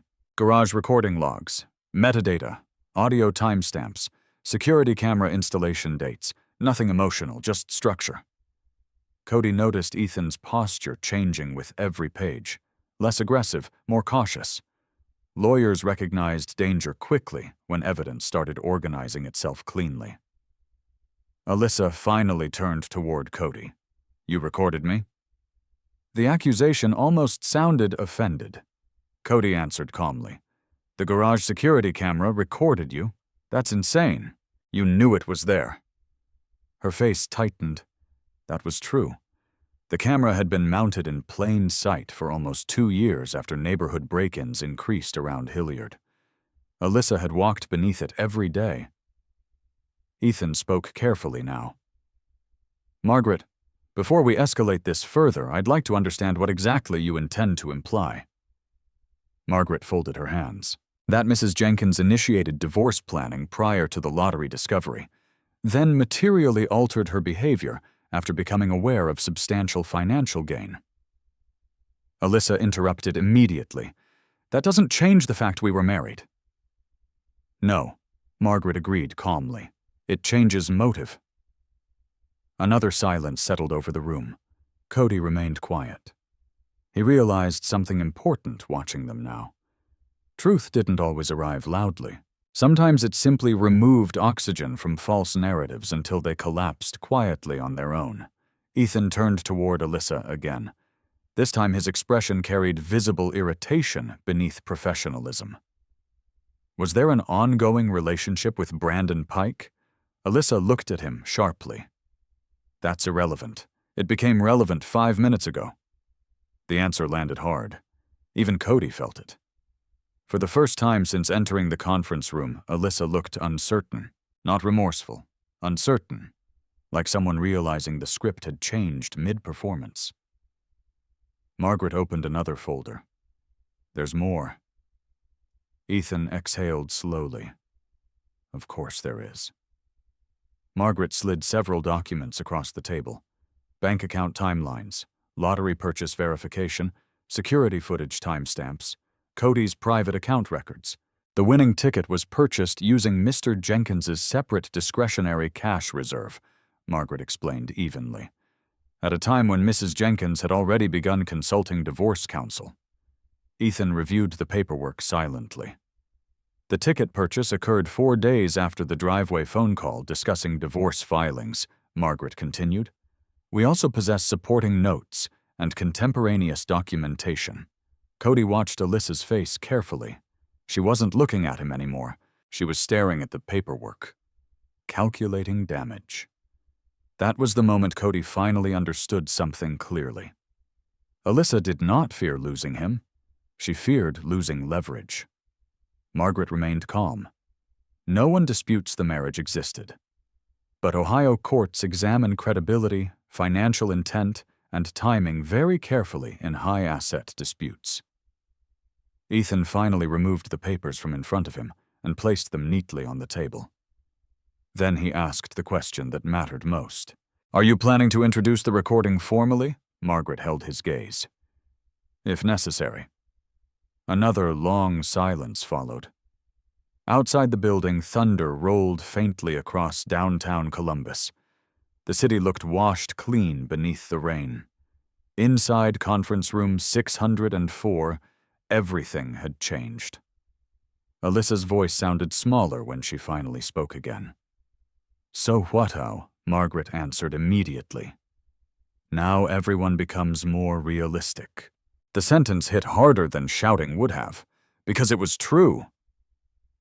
Ethan leaned toward Alyssa and lowered his voice. "We need a private conversation." Alyssa looked at him sharply. "Right now, yes." The word carried no warmth anymore, only legal caution. Ethan gathered his papers slowly. then stood. Margaret remained seated, perfectly still. Alyssa hesitated before standing too. For a brief moment, her eyes met Cody's across the table. No apology, no anger, just exposure, like someone suddenly standing under bright lights without makeup. Cody held her gaze calmly. Weeks earlier, he would have tried to fix this moment somehow. Explain, negotiate emotionally, search for whatever remained of the marriage. Now he simply observed. Alyssa looked away first. Ethan opened the conference room door. "We'll need 15 minutes. Margaret nodded once. After they exited, the room became quiet again. Cody released a slow breath he hadn't realized he'd been holding. Margaret closed the laptop completely. "Well," she said softly, "that went about how I expected." Cody rubbed both hands across his face. "I thought there'd be more yelling." Margaret almost smiled. Experienced attorneys stop yelling when evidence appears. Cody stared out the windows toward the rain-covered city. "You think it's over now?" Margaret's answer came immediately. People rarely surrender quickly when large money is involved. But the room changed. She tapped the closed laptop once. Before today, they believed they controlled narrative momentum. And now they know facts exist outside the story they planned. Cody leaned back in his chair slowly. For the first time in weeks, exhaustion hit him fully. Not physical exhaustion, emotional exhaustion. The kind that arrived after uncertainty finally died. Margaret watched him quietly. "You all right?" Cody thought carefully before answering. "Honestly, yes. I think I stopped loving her a while ago." The admission surprised even him. Margaret didn't react emotionally. She simply nodded. Sometimes evidence clarifies feelings people already had. Outside the conference room, muffled voices moved through hallways lined with expensive artwork and polished stone floors. Business continued. Lawsuits continued. Divorces continued. One more collapsing marriage among thousands. But for Cody, the moment felt strangely peaceful. Not satisfying. Not victorious. Just clear. A few minutes later, the conference room door opened again. Ethan entered first. Different posture now. More restrained. Alyssa followed behind him silently. She no longer looked confident in the white suit. Just tired. Ethan returned to his chair carefully. Then he spoke with far more caution than before. "My client would like to discuss settlement alternatives." There it was. The pivot. Margaret glanced briefly toward Cody, then back at Ethan. "Now we can start having an honest conversation." And for the first time since the lottery ticket changed everything, Cody realized the real battle had never been about money alone. It was about who the system would believe once performance stopped working. The settlement talks didn't explode after conference room 604. They dissolved. Slowly. Like pressure leaking from a sealed container that could no longer hold its shape. 2 days after the recording was played, Ethan Cole requested a private mediation schedule change, then another, then a third. Each delay carried the same subtext: recalculation. Cody went back to work at the Kroger distribution center that same night. The conveyor belts didn't care about lottery tickets recordings or divorce lawyers. Machines continued breaking in predictable ways. Humans did not. At 2:43 a.m., Cody replaced a jammed sensor on line 9, while Ray DeLuca leaned against a steel rail watching him. "You look like you aged 10 years, Ray said. "Feels about right." "Lawyers?" "Yeah?" Ray nodded slowly. "I told you. Divorce turns smart people into accountants with anger issues." Cody almost smiled. "That's specific. I've seen it twice." Cody tightened the panel screws. "Only twice," Ray shrugged. "I learned the second time." They worked in silence for a while. Then Ray spoke again. "You winning anything from it?" Cody paused. That question used to have a different meaning. Now it didn't. "I don't know yet." Ray studied him carefully. That doesn't sound like a win. It doesn't feel like a loss, either. Ray snorted. That's how you know it's expensive. By morning, Cody drove home through pale Ohio sunlight. Alyssa's Mercedes was already gone. Inside the kitchen, a note sat on the counter. Mediation Thursday. Be prepared to be reasonable. No greeting, no signature, just instruction. Cody folded the note and placed it beside Margaret Whitmore's business card. Then he sat down quietly. For the first time since everything began, the house felt empty in a different way. Not silent, not tense, just temporary, as if it no longer knew what role it was supposed to play. At 10:12 a.m., Cody's phone rang. Emma, Dad. Hey, you sound worse. I'm fine. That's what you always say when you're not. Cody leaned back in the chair. You in class clinic rotation. Pediatric ward. Hard day some kid wouldn't stop crying. I think he was scared of needles. Cody smiled faintly. You used to hate needles too. I still do. A pause. Then Emma's voice softened. Alyssa still fighting you? The question no longer surprised him. Yeah, she's doing it wrong. Cody blinked. What does that mean? She's acting like money is the argument. It's not. Cody stayed quiet. Emma continued carefully. People don't fight over money. They fight over control. That landed deeper than expected. Cody looked out the window at his quiet street. Where'd you learn that nursing school? Families do it all the time in hospitals. You see it when decisions get hard. Cody exhaled slowly. Sounds about right. Are you okay, Dad? A long pause. Then Cody answered honestly. I'm not sure yet. Emma didn't push further. She just said, okay, call me if it gets worse. After the call ended, Cody sat in silence for several minutes. Then he opened his notebook again, the same one he had been using since the beginning. But something had changed now. The entries were no longer about suspicion. They were about structure. April 8th, mediation scheduled. Alyssa lawyer, aggressive, early now, cautious. April 9th, behavior shift after recording exposure. He stopped writing because something outside the window caught his attention. A black SUV pulled into the driveway. Ethan Cole. Cody watched as Ethan stepped out alone, adjusting his coat against the wind before walking toward the house.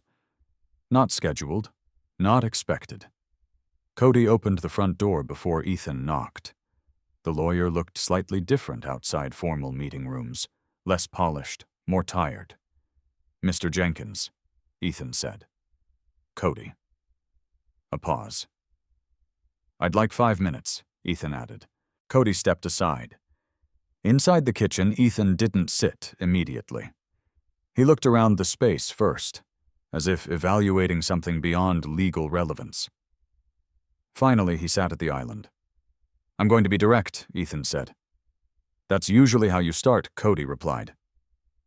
Ethan didn't react to the tone. My client is reconsidering her position. Cody stayed still. That's fast. It's strategic. Cody nodded slowly. What does that mean? Ethan folded his hands. It means she is willing to adjust expectations regarding asset division. Cody understood immediately. Not generosity, calculation, and the recording he asked. Ethan hesitated. That complicates things. Good. Ethan exhaled slightly. Let me rephrase. It removes leverage. Cody looked at him carefully. That's more honest. Ethan nodded once. There was a long pause. Then Ethan said something different. Off the record, Cody waited. Ethan continued. I've handled a lot of high-asset divorces in Franklin County. I'm aware.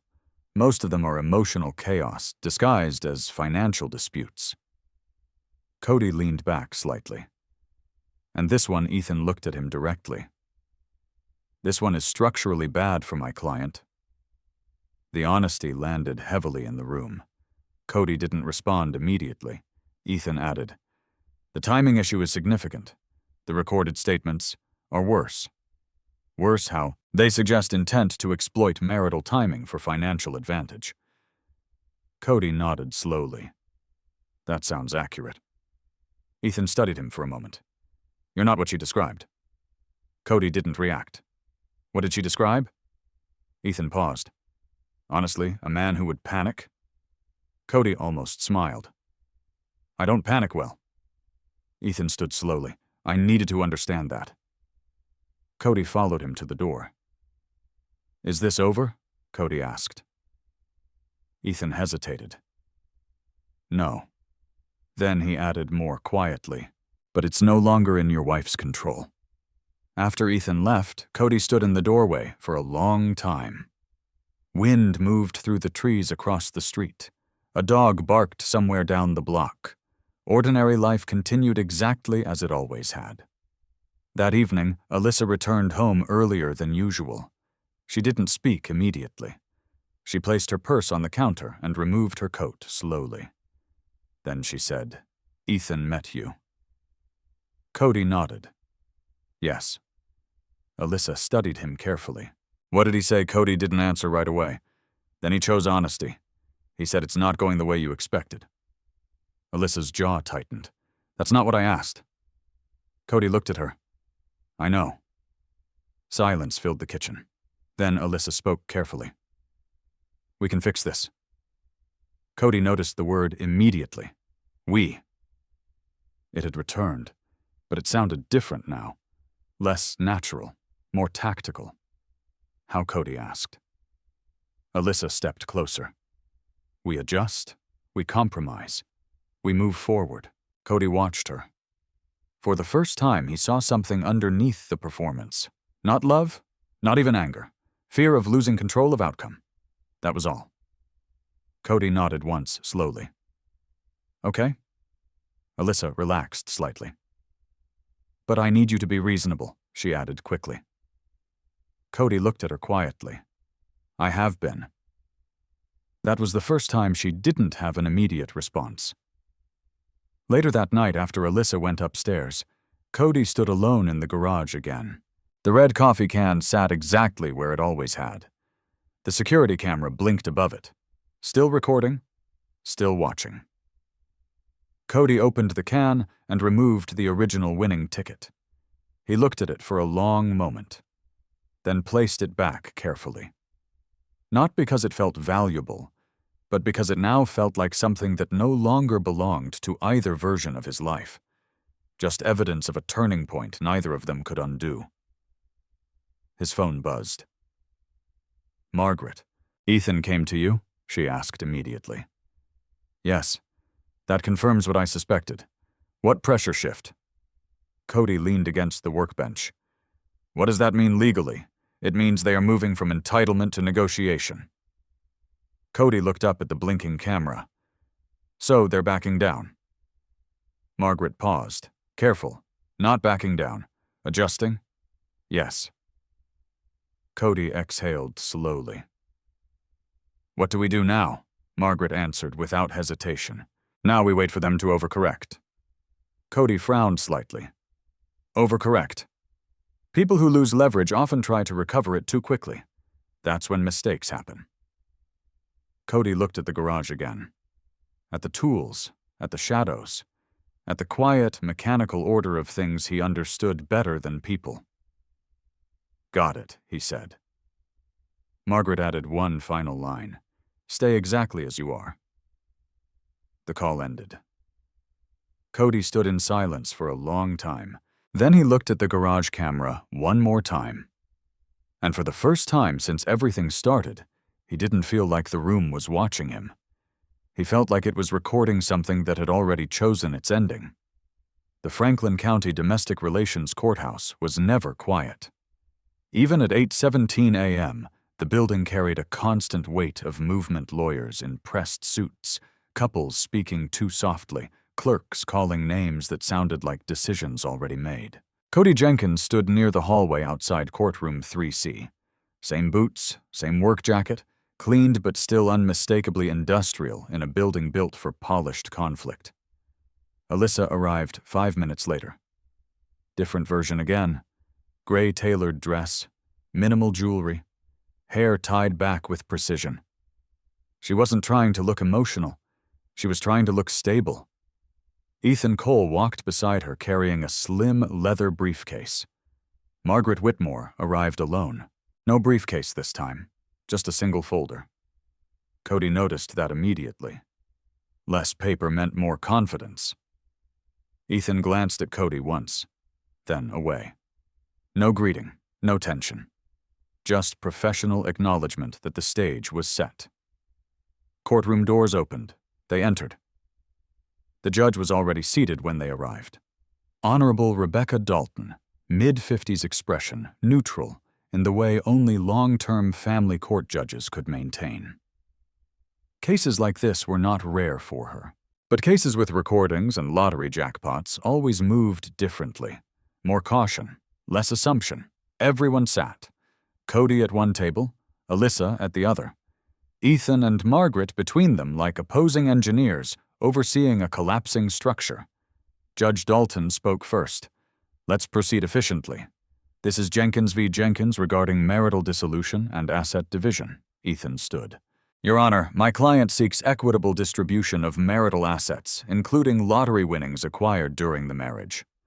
Margaret stood immediately after.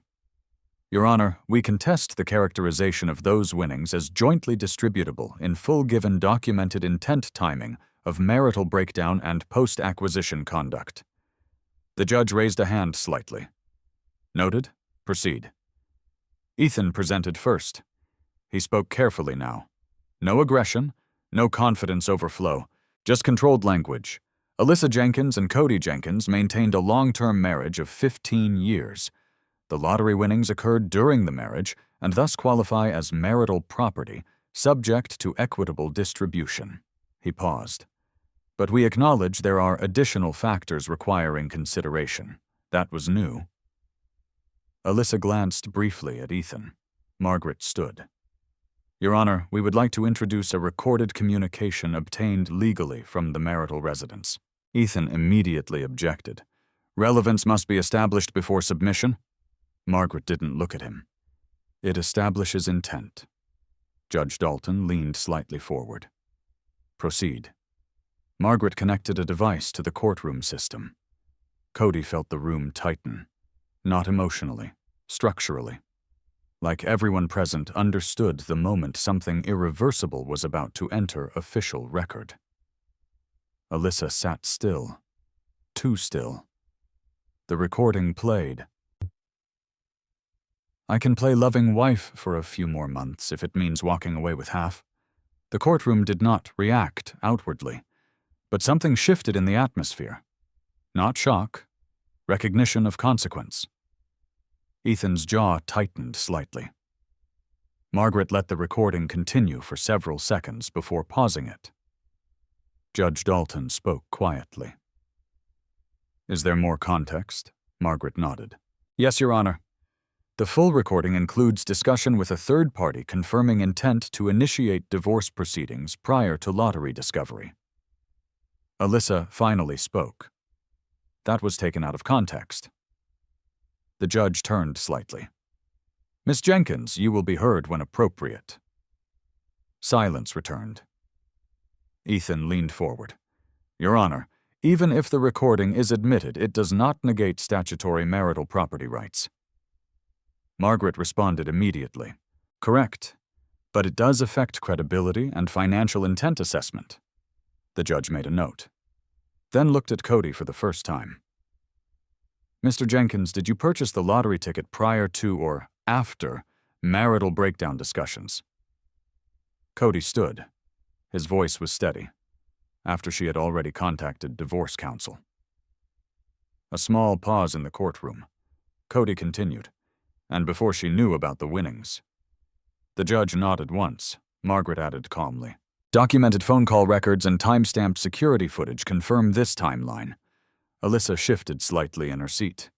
Not dramatically, but enough for Cody to notice.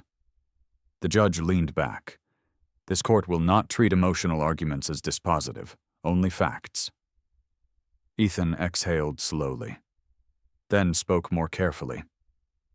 Your Honor, We are requesting interim protection of 50% of proceeds pending final evaluation.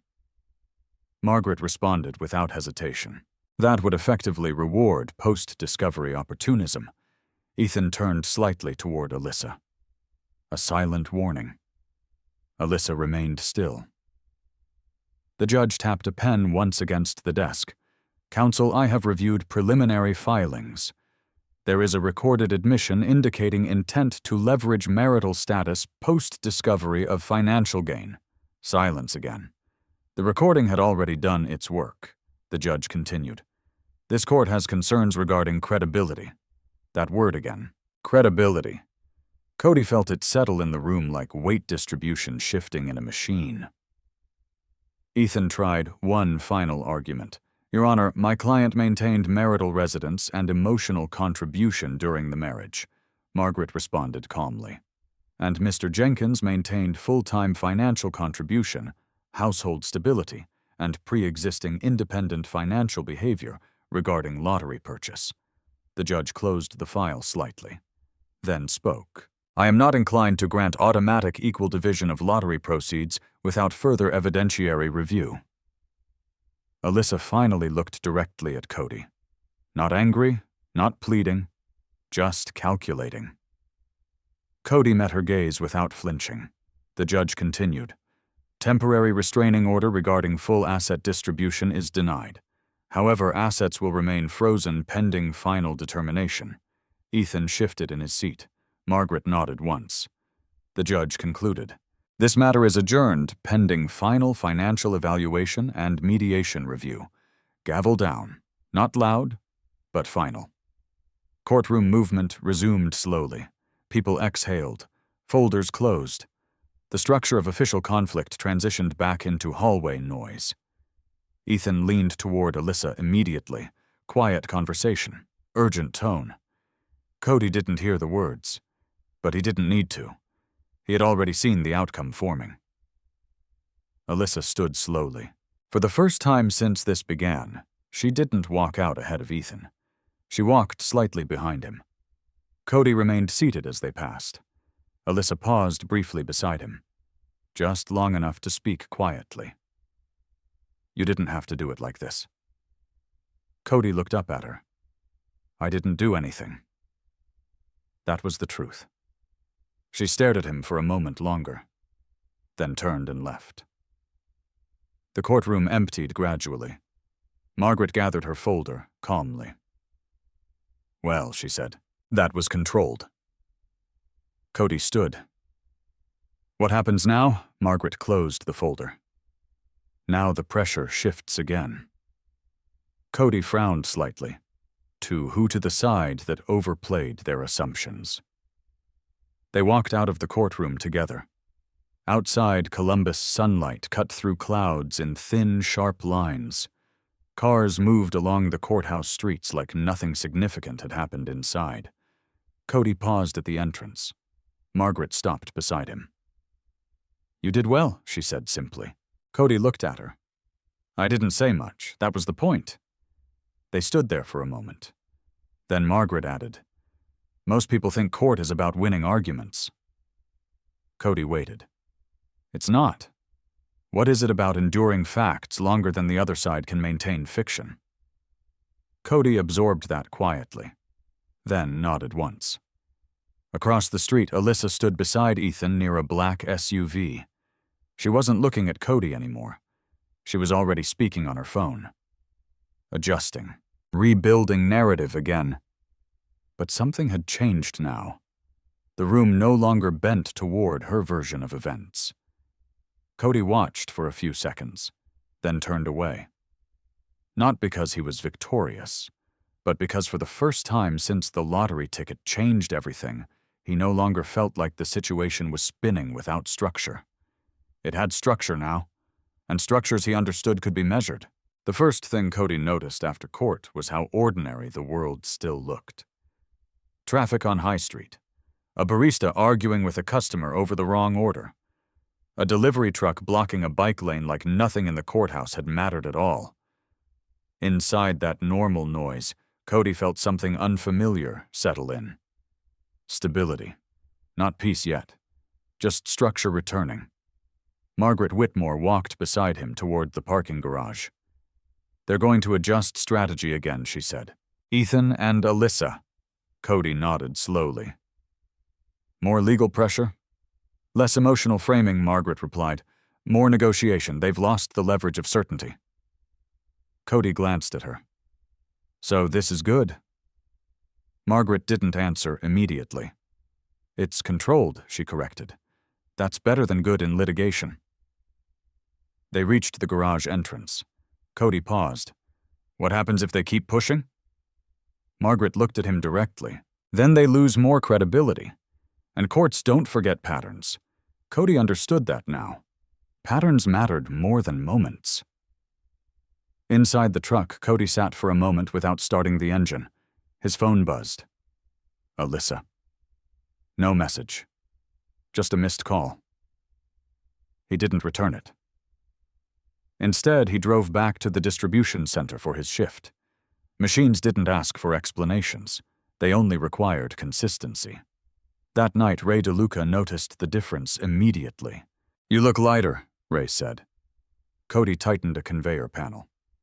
Court went okay. That means you didn't lose. I didn't win either.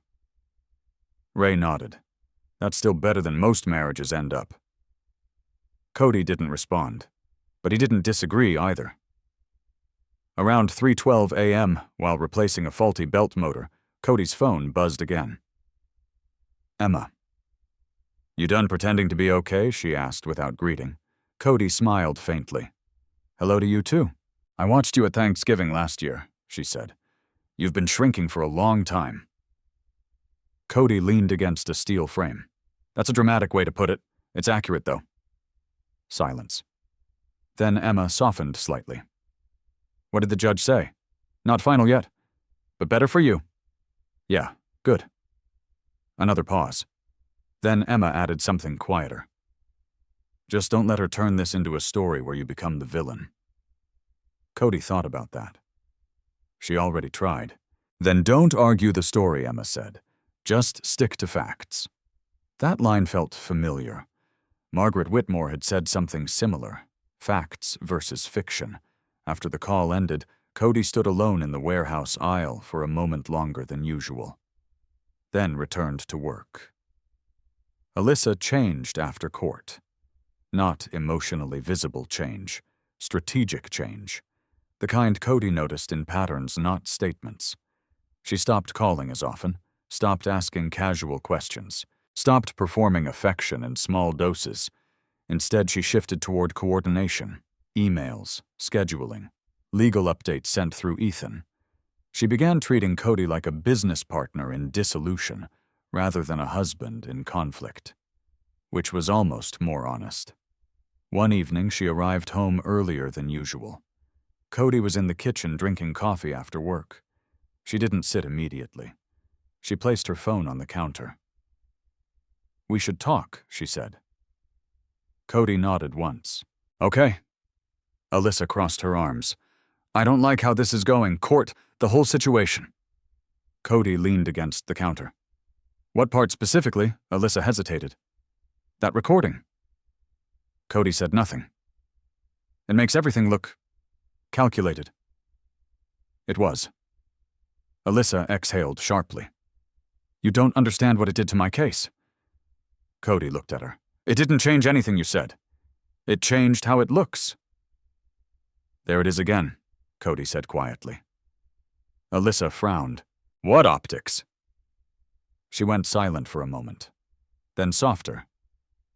You're enjoying this? Cody shook his head once. No. Alyssa studied him carefully. You've changed. I stopped guessing, he said. That landed. Not emotionally, structurally. Alyssa looked away. I spoke to Ethan today. Cody nodded. I figured. They think we can still settle. We already are settling, Cody said. Alyssa's eyes sharpened slightly. That's not what I mean. Cody didn't respond. She stepped closer. You could make this easier. How just agree to a clean split? No more digging. No more recordings. Cody looked at her. And give up what exactly? Alyssa paused. The conflict. That word again. Conflict as if it was optional. Cody almost laughed. You think this is about me holding on to conflict? I think you're being influenced, she said. By who? Your lawyer? Cody shook his head slowly. No. Alyssa narrowed her eyes. Then why fight this? Cody looked at her for a long moment. Not angry, not defensive, just clear. Because you started it before you knew about the money, he said quietly. Alyssa froze slightly. That's not, you talked to divorce counsel first, Cody continued. You called Brandon Pike first. You built an exit before the lottery even mattered. Silence. Alyssa opened her mouth, then closed it. For once, no immediate response. Cody didn't raise his voice. He didn't need to. That's what the recording proved, he added. Alyssa stepped back slowly. You're really going to reduce everything to that? Cody tilted his head slightly. I'm not reducing anything. A pause. I'm just not ignoring it anymore. That was the moment Alyssa realized something had shifted permanently. Not the marriage. Cody's participation in the version she was trying to rebuild. The next week brought paperwork instead of arguments. Margaret called it controlled escalation reduction. Cody called it less noise. Assets were frozen, financial disclosures exchanged. Ethan became more cautious in emails. Alyssa became more precise in communication. No emotional language anymore. Everything filtered through legal framing. At one point, Margaret met Cody again downtown. They're recalibrating, she said. Good or bad, neutral, she replied. But neutral is fragile right now.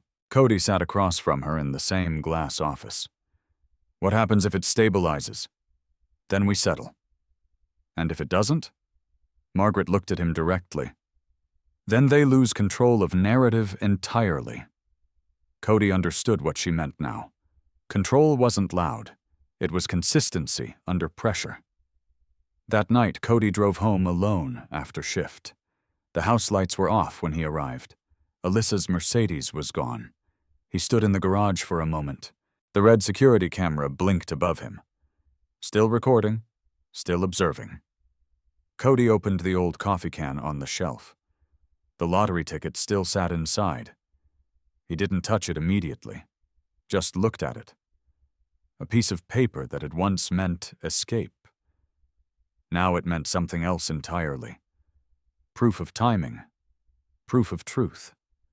Proof that life didn't rearrange itself randomly. It followed sequences. He closed the can carefully. Then noticed something unusual. The camera light had stopped blinking. Just for a second, then turned back on. Cody stared at it. Not alarmed, just aware. Someone was likely watching remotely now, or had accessed the system. Alyssa, maybe, or Ethan's team. He didn't know, but it didn't matter, because nothing inside this garage had been private for a long time. Cody turned off the light and walked inside. At midnight, his phone buzzed. Unknown number. He answered. Ethan Cole's voice. We need to talk about settlement parameters. Cody sat down on the edge of the bed. Go ahead.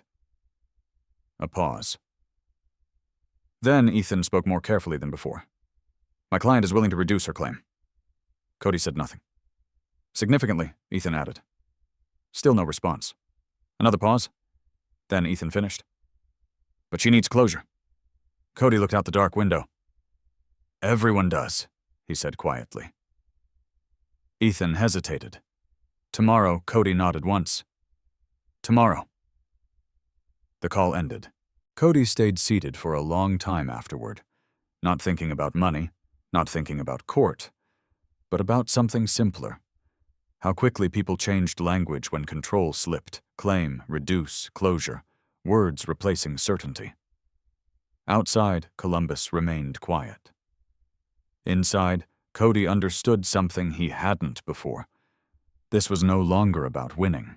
It was about who could stay consistent longer while everything around them shifted.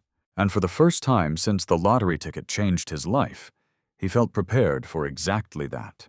The mediation room was smaller than the courtroom. That was the first thing Cody noticed. No judge, no elevated bench, just a rectangular table, 4 chairs, and a window that looked out onto a gray Columbus afternoon. Everything here felt closer, more personal, more dangerous. Alyssa arrived with Ethan Cole 10 minutes early. She wore a simple black dress this time. No jewelry except a thin bracelet. Her appearance had shifted again, not luxury, not performance. Something closer to neutrality. Control, but restrained. Cody arrived with Margaret Whitmore. Margaret placed a thick folder on the table without opening it. Ethan did the same. But his folder looked lighter now. Less confident, more selective. The mediator, a retired Franklin County attorney named Harold Vance, sat at the head of the table. He spoke first. Goal today is resolution, not victory. Cody almost found that ironic, because everything so far had been about victory, just disguised as negotiation. Harold looked around the table. Let's begin with updated positions. Ethan spoke first. My client seeks a revised settlement reflecting equitable distribution, acknowledging both marital duration and financial acquisition during marriage. He paused slightly. However, in light of recent developments, we are prepared to adjust expectations. Alyssa did not look at Cody. Not once. Margaret responded evenly. We are willing to proceed toward structured settlement based on documented contributions, timing of acquisition, and admissible behavioral evidence. Harold nodded. Let's address the primary asset, the lottery winnings. The room tightened immediately. Ethan adjusted his papers. We propose a reduced claim percentage reflecting mitigating circumstances. Margaret did not move. What percentage? Ethan hesitated. 30%. Alyssa shifted slightly in her chair. Cody noticed. Not surprise. Disagreement. That was new. She was no longer fighting for half. She was recalculating downwards in real time. Margaret spoke calmly. Based on what justification? Ethan glanced at Alyssa briefly. Marital duration, shared life, and contribution to household stability. Margaret opened her folder, then placed a single printed page on the table.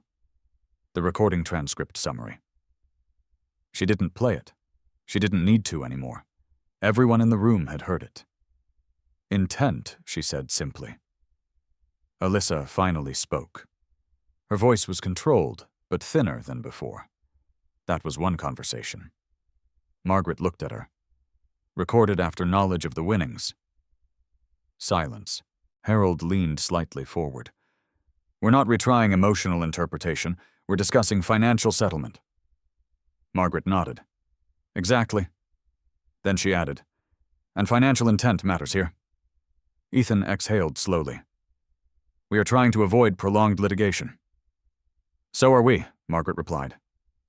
Cody stayed quiet. That was his role now. Not driving, not reacting, just remaining consistent. Harold turned slightly. Mr. Jenkins, do you wish to add anything? Cody looked at Alyssa for the first time in the room. Not to provoke, not to observe, just to confirm something internally. She met his gaze, but this time there was no performance left in it, only fatigue. Cody spoke quietly. I want this resolved fairly. Ethan almost smiled slightly. That's what we're all aiming for. Cody continued. But fairness isn't based on timing after discovery. It's based on timing before it. That sentence changed the air in the room. Not dramatically, but structurally. Harold made a note. Alyssa looked down at the table. Not defeated, just processing. Margaret leaned forward slightly. We are willing to consider structured financial resolution based on pre-discovery marital contributions and documented behavior. Ethan immediately responded. That still leaves ambiguity. Margaret nodded.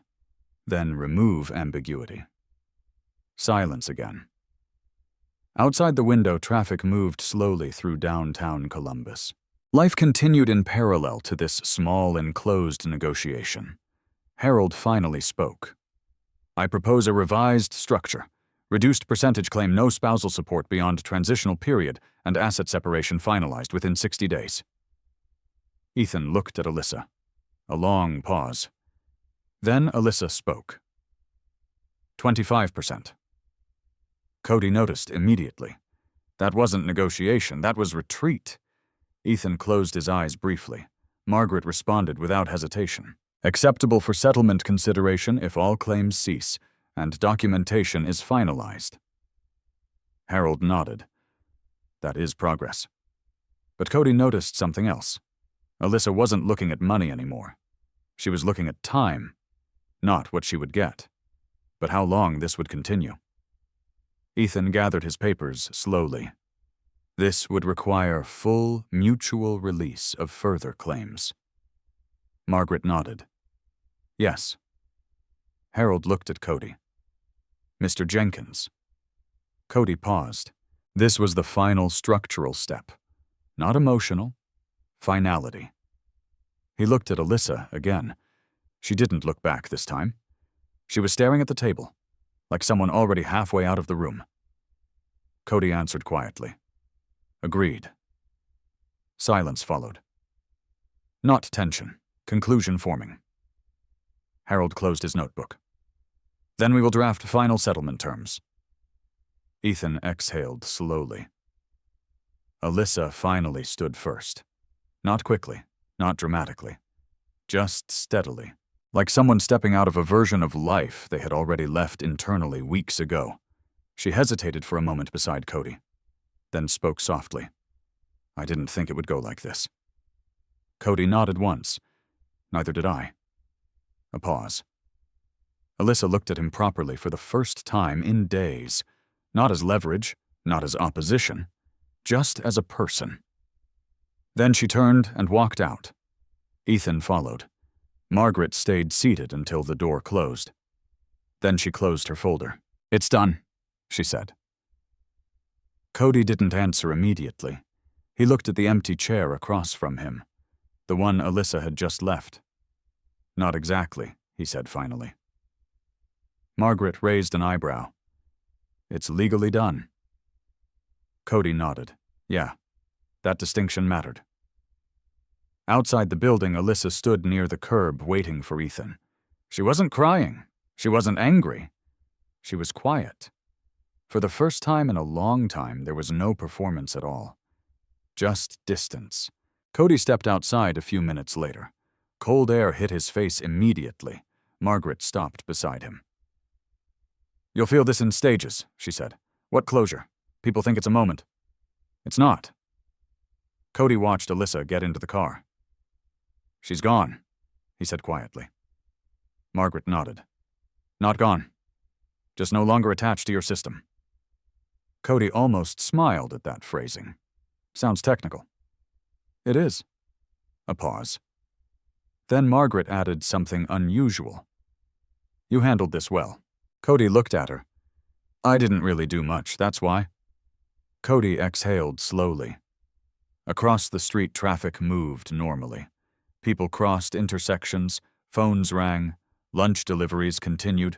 Nothing in the world had changed except structure. And structure, Cody realized, was what actually mattered. Not noise, not emotion, not performance. Just what remained when everything else stopped working. He stood there for a long moment, then nodded once. All right, he said. Margaret turned slightly. What now? Cody looked at the city, at movement, at ordinary life continuing without interruption. I think I just go back to living, he said. Not richer, not poorer, just different. And for the first time since the lottery ticket, nothing about the future felt like it was waiting to collapse anymore. It simply existed. What Cody went through was never really about a lottery ticket. It was about what people reveal when they believe timing and money are on their side. When Alyssa thought she could control the outcome, she didn't hide her intentions. She simply revealed them. And when Cody stopped reacting emotionally and started relying only on facts, everything shifted. The quiet strength in his behavior wasn't about revenge or victory. It was about restraint, about not turning pain into chaos, about letting truth stand on its own without needing to be shouted. Life has a strange way of exposing people when pressure enters the equation. Some people change their tone. Some change their loyalty. Others change their entire story depending on what benefits them in the moment. But what remains steady is not who speaks the loudest. It is who stays consistent when everything becomes uncertain. Cody didn't win because he fought harder. He won because he stayed clear when others became strategic. And in that clarity, he saw something many people spend years avoiding. Peace is not given by others. It is built when you stop needing their version of you to be true. If this story made you reflect on loyalty trust, or moments when you were underestimated, share your thoughts in the comments. Where are you watching from? And have you ever experienced something similar? And if you enjoy deep emotional storytelling like this, don't forget to subscribe to the channel. The next story is about a man who was erased from his own company, until one document changed everything.